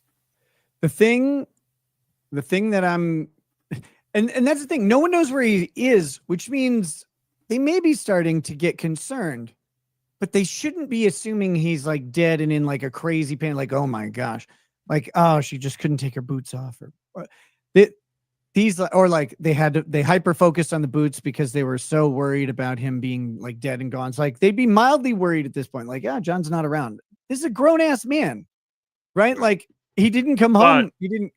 But he had kids to take care of, and supposedly that type of irresponsibility is something, as far as leaving them alone, is not anything he normally would do. Right. So in that sense, it's I mean, they start to get worried, certainly. But I'm just saying, like, I don't see them accelerating all the way to the point of like having these weird behaviors because or weird observations because they're in shock type thing. God, there was something I was going to say about it. I don't know. I just, I don't see how her story tells anything actually about the crime other than, and this, I think, I said, yesterday, I think I'm starting to come around to your opinion about Hank Brennan's opening statement, that it was better than I first thought. I still think it's disorganized narratively. I started rewatching it yesterday, but the one thing that the state has, the only case I can see is the actions of Karen Reed as consciousness of guilt, one way or another. It's her statements, which are admissions, and her actions, which show her as being, indifferent to his life, and then also conscious of her own guilt and her own thing. That's their case, because their forensic case is weak, and they know they're going to get blown out of the water by ARCA. Like they know that the ARCA stuff is going to kick the crap out of their expert, so they're worried about that, the forensics of it, and the witness testimony. These witnesses are getting torn apart on cross. Like, they don't come across as credible. They don't tell me that I'm hearing like a fully accurate story about it. However, if you could just get to stick it in the mind of the jury that Karen Reed said, I hit him, I hit him, I hit him, it doesn't really matter what forensic data they have. Yep. Like an admission, even if it's not an official confession, is the most powerful tool in any prosecutor's arsenal. Yep. That's why every cop in every interview wants an admission of something. And that's all they're going for. That's what they're questioning you about is looking for one admission that can tie you enough to a crime to prosecute, because those words will carry more than any amount of forensic data they can come up with. They're just going to. They'll override forensic data to the contrary and very effectively. And so I think the state is doing really well getting that actually into the record and probably cementing that into the minds of the jury. And I think it's very dangerous for the defense. And so that's where, Jen McCabe's testimony, which completely corroborates with the first witness. I can't remember her name. Christy. What was her name? Carrie Roberts. Carrie Roberts. Yeah. So like having those two's testimony line up, having them reemphasize the I hit him statements, and again, just being consistent on the boots, like that consistency says this is how Karen Reed was acting. She acted with indifference. And then we also saw the clips where she's making up statements about that the mother made, that leaning over the islands. Right. And all of that stuff. So that, to me, that's that's the push of their case. That's where they believe that they win this case. And I think that that's correct, mainly because I don't think they have good facts or law on their side. And in general, making her look like a psycho. I mean, the entire testimony of Jen McCabe is that Karen Reed is a psycho. And that she was going. Karen Reed kind of comes across as a psycho in those interviews, though. Like, I get it. And those text messages too. Those text messages also. She's fighting for her life in the interviews, right? Like, she just went through this thing. It's a hung jury. She knows she could be retried. And she's got to get out there and tell people that she didn't kill this guy. Like, that's what her brain is doing. She's like, I didn't kill him. See how much I didn't kill him. Like, that's how it comes out. But if if she doesn't sell it, she's going to prison forever. I mean, that not in the interview, but at trial. But that her mindset is like, I need to start. Like, I can't believe people didn't believe me all the way at trial, that I just didn't win. Like, she didn't lose it, but she didn't win it with the hung jury. And so she goes out and does these interviews. She's got to want to represent that she didn't kill this guy. And she looks crazy, because you got to feel crazy, especially if you didn't do it and you're being set up. Like, the amount of self, and eventually self-doubt, right? Like, because if she's being set up, her entire life is being gaslit right now. Like, that's her day, is being gaslit by a judicial system that is setting her up to take the fall for something she didn't do. And no matter what she does, there's nothing she can do outside of winning at trial about it. And it's so weird when you look at her text messaging, like right after she drops him off, like from 12:33 till 12:40, she's calling, won't stop calling. The phone is ringing. And then and then she texts, says, I'm leaving. Now, the state would have us believe that she's left. She's on her way home. She backed up and got the hell on out of there, right? I mean, she's not sitting there with the engine idling, texting him. So why would she say, I'm leaving, if she's already on her way home and has left? By now, she should be a good, 5-10 miles away. And she's saying, I'm leaving, unless the reason she was calling was to basically say, you're supposed to come back out. You're only supposed to go in there for a minute. And now you're still in there. What the hell is going on? And then when he doesn't pick up, she's like, F this, I'm leaving. To me, that's a lot more logical explanation for the forensic data that came out over the course of Ian Whiffin's testimony, that like, that's someone who's actually out idling outside, not someone, why would she say I'm leaving? Unless she meant I'm leaving you, which doesn't seem that. I mean, after a long day of the fighting that they had, but she was the one trying to hold on to the relationship. Yep. In the thing. So I'm that doesn't sell me. It's like, but I could see that as like a grander I'm leaving. I don't think in this case that's what happened. It's not consistent with anything she said the entire day, that she was threatening to be leaving him at any point. it does seem more likely that she was frustrated and saying, "I'm leaving this house, like I'm driving away now." That's certainly how I would Yeah. take that. Yeah, but again, you're gonna have all these people gonna come up there saying he never set foot in the house, and It's going to be powerful for the state. Yeah. Like that, because that is, I mean, and it's it seems that consistency has become part of the mantra of Mhm. the state's theory of the case now Mhm. and what they need to do. And so having these witnesses whose all their testimony starts to line up, and that's why we got. It's funny because that's why we're getting such good impeachment on Cross. It's like, wait a minute. You didn't say this a year ago. Yep. Your memory's better now than back then. And they have so much of that because the state went through and said, this part of your testimony has to change. Maybe not the state, but somebody. You forgot something. You must have gotten Yeah. something. Think it through again.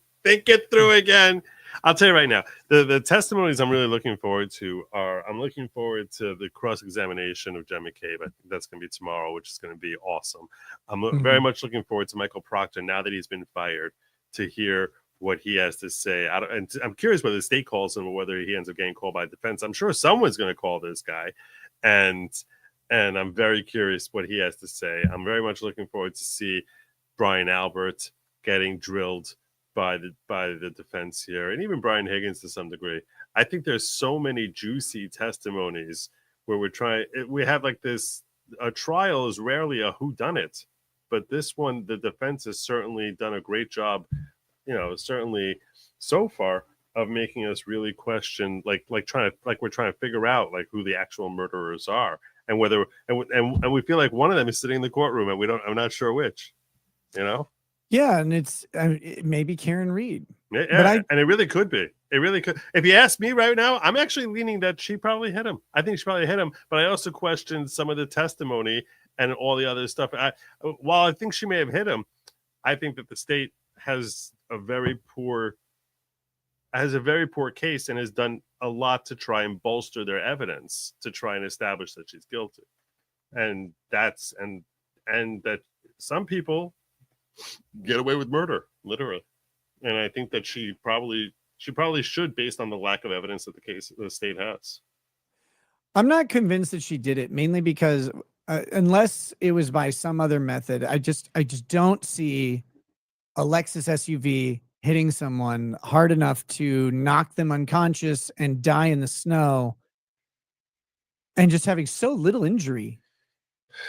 Like, yeah, that's overall. true. That's true. The whole lack of bruising is very, very. I'm just like, how did this impact happen? Because I'm not seeing it. First of all, like, if it's the tail light that hit him, like, his head would have to be like way down, or he's down on his knees or something.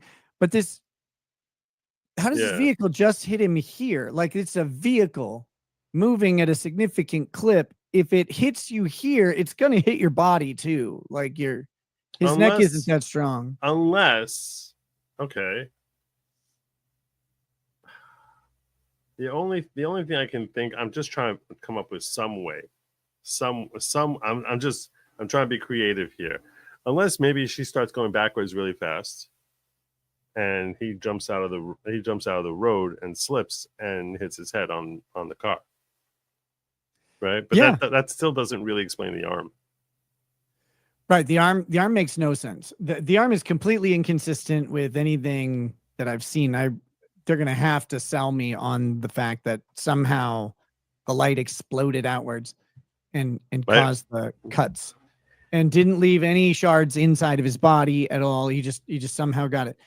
The other explanation would be that, so the taillight is broken, and we do see a jagged edge, that jagged edge itself caused all of the injury to the arm.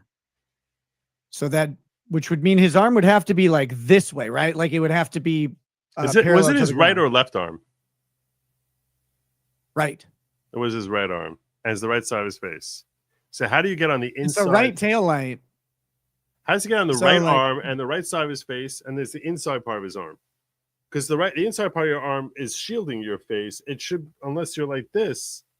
Like how Okay, is so that happening?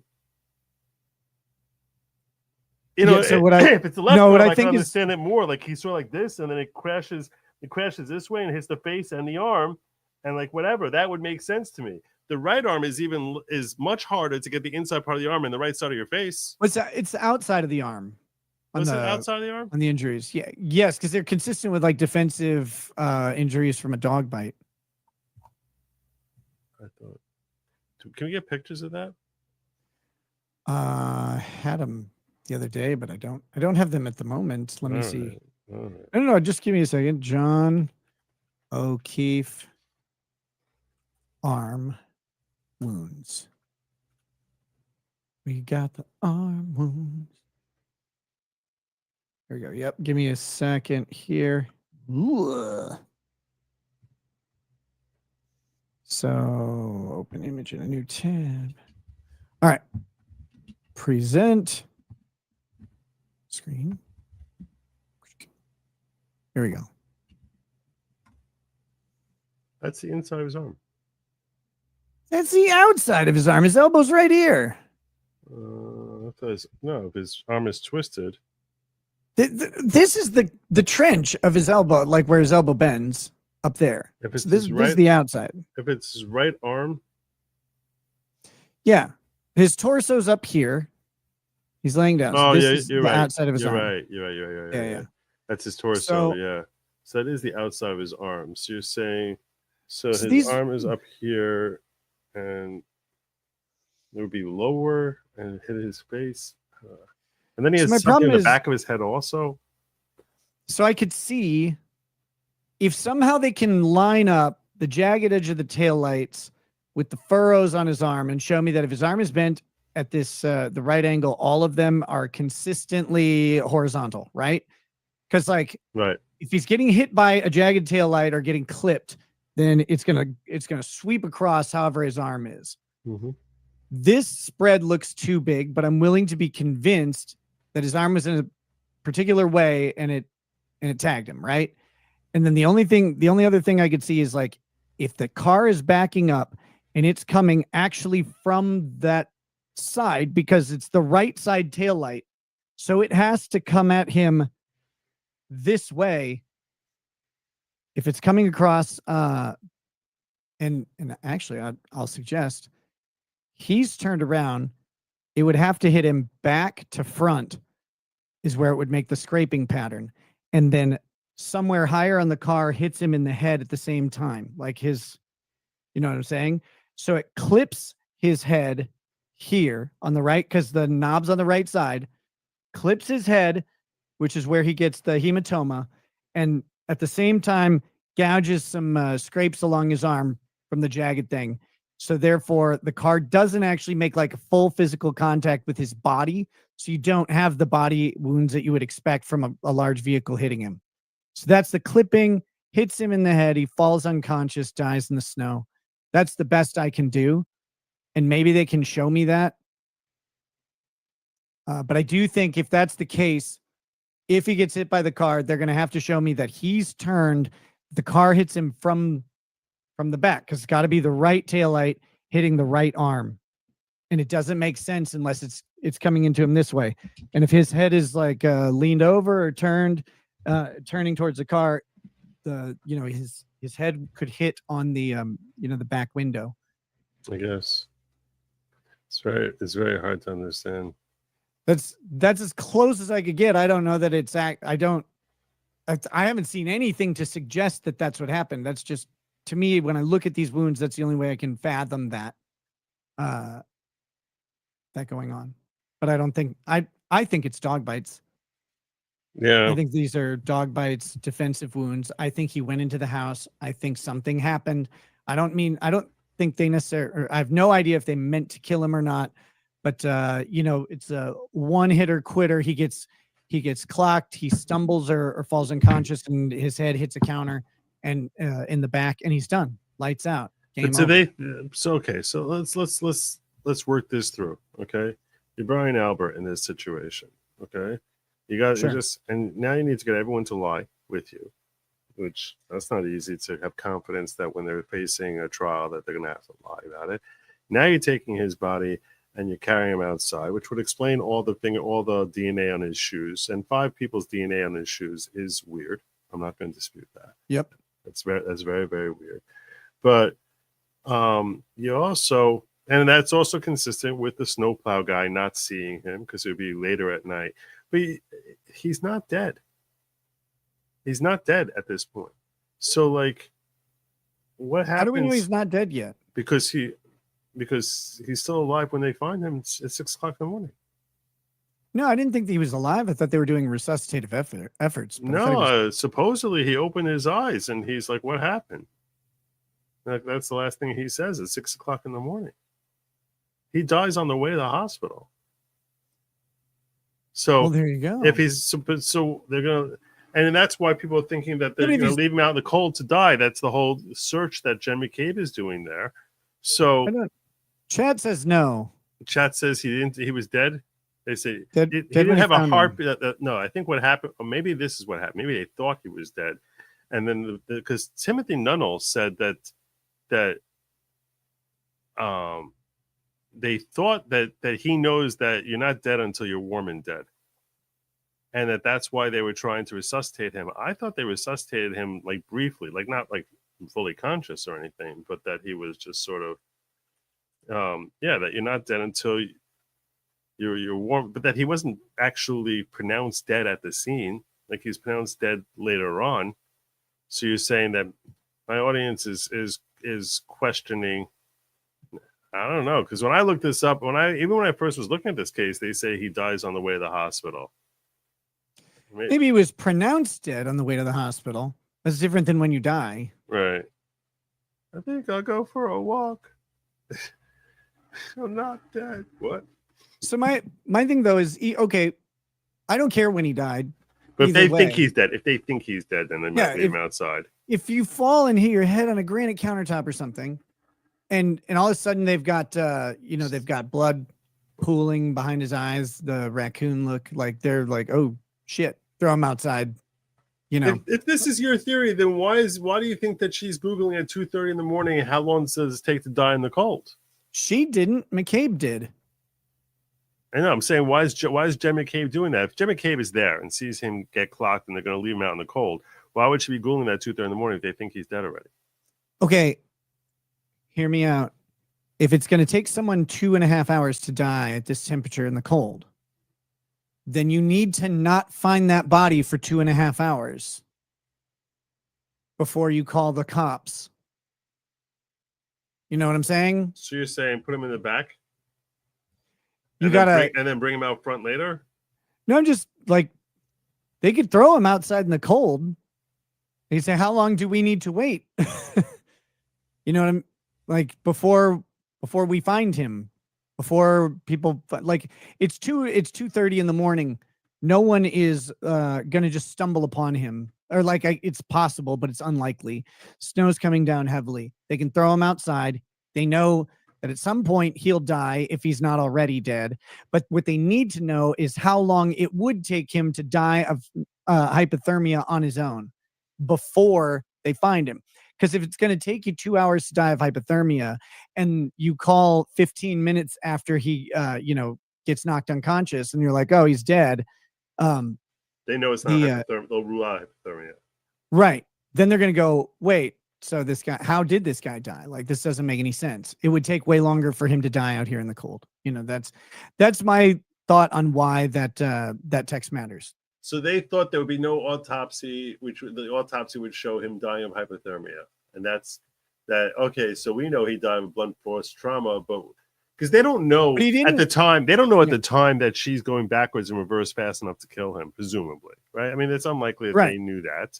So, so are they thinking they're framing her or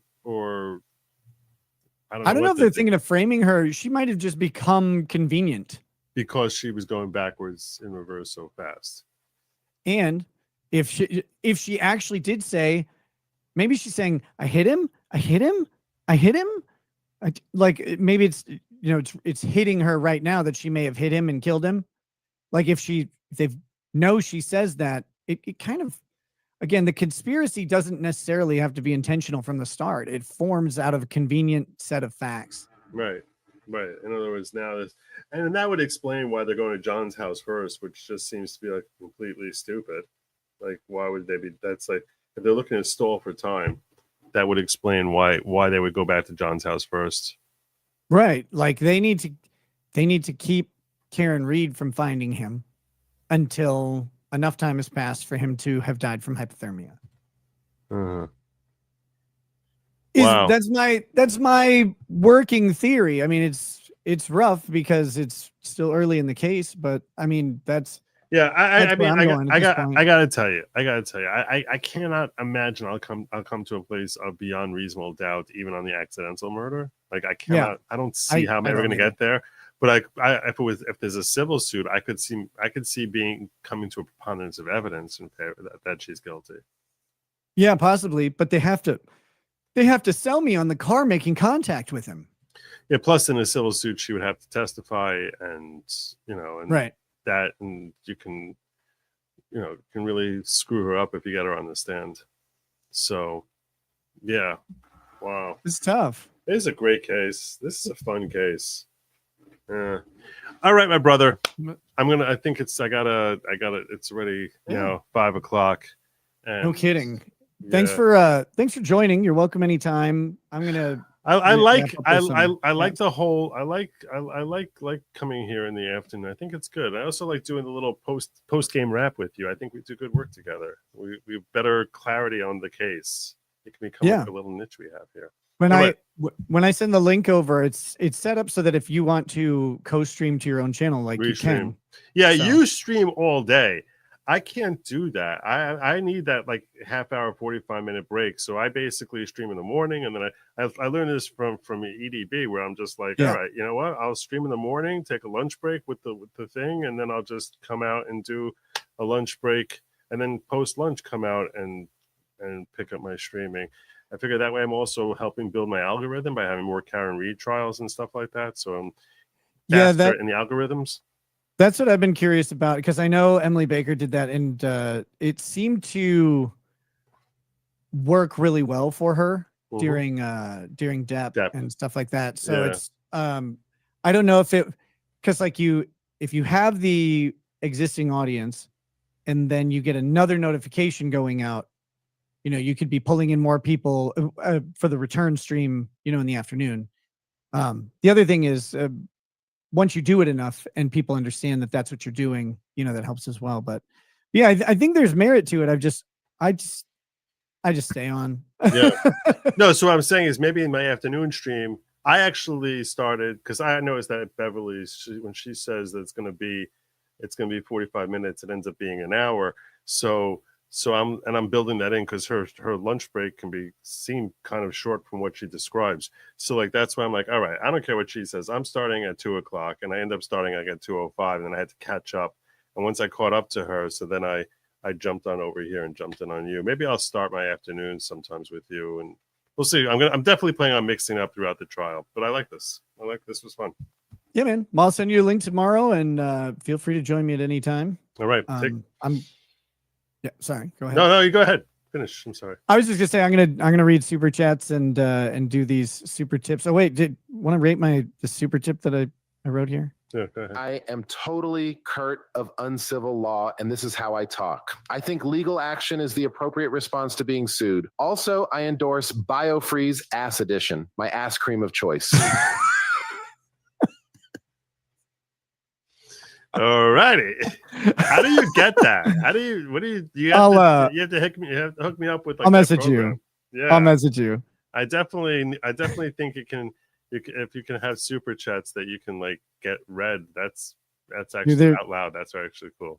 Do you remember Ronnie O'Neill, the guy who represented himself down in Florida after axe murdering his girlfriend and baby? Popcorn guy? No. He was the guy who was he's in court and he's yelling at the jury. He's like, the evidence will show that I am not guilty. Like that guy.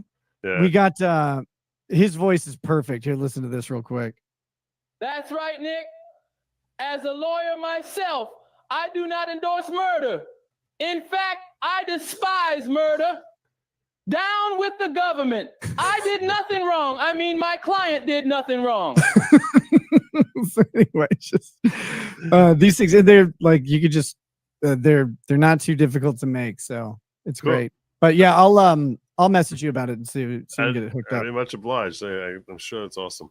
All right, I'm going to see you later this week. Well, all right, my brother. All right, brother. Thank you. Peace. Take care. I gotta leave over here. Get out of here! Oh my gosh! I gotta do this way. Let me leave the studio this way. All right. He's our Boomer Joe. Our Boomer Joe. Well, there you go. There you go. That was fun. That was definitely fun. All right, Brian Oldenkamp. God bless you, brother. Hit me with 20. Good Lawgic memberships. It's hard for me to read chats while I'm there with him. This is possible. I don't know. A lot of people saying that she said I hit him. And I don't know. I'm just very... I know you all want me to just jump on board and say, she's innocent. I don't know.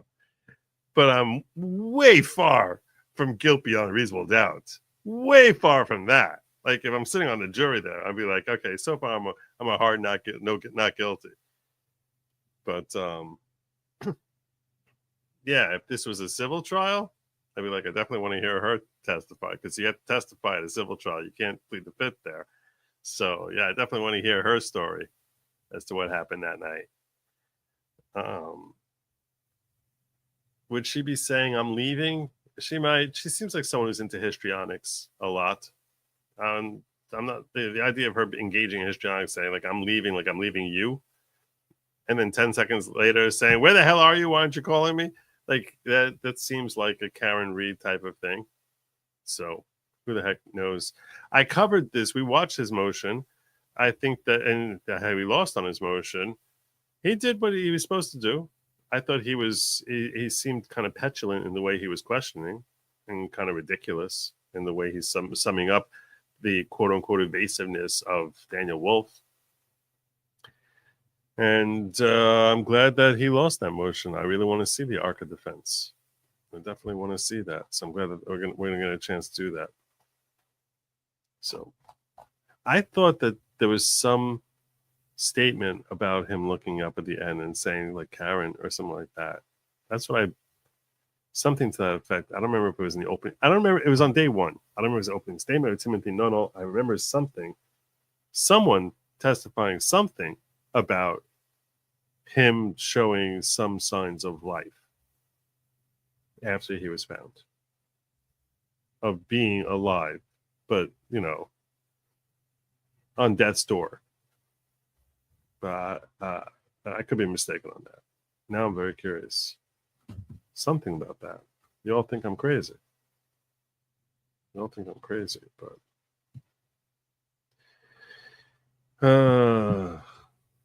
I thought I saw something to that effect. Joe, please read the question for those of us just listening. Oh, goodness. That sounds all right. Not Eminem said someone in the house punched John O'Keefe. Dog jumped up to protect person who hit John. O'Keefe fell backwards, striking his head on something in the house. Possible. It's definitely possible. And Brandon says warm dead is taught to paramedics to start resuscitation. Being in a cold environment, a body, even if clinically dead, can be resuscitated with a longer downtime than in a warm environment. I'm just like, I mean, if you think that he dies in the house, Jen McCabe is a crazy liar. I mean, insane liar. But Carrie Roberts wouldn't know that that's what happened. She would just be a sucker for Jen McCabe. But she's just a very accomplished liar. And everyone there has to be similarly accomplished.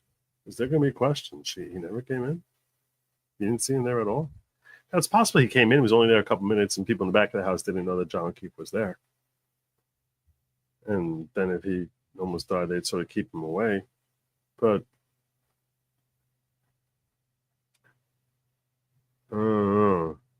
some of her testimony there just seemed ridiculous. Like I said, that she just keeps talking about the taillight. Oh, yeah, that's what Karen's talking about the whole night. Two things she's talking about is broken taillight and I hit him. But we didn't check the last place we saw the two of them together until an hour and a half, until like an hour later.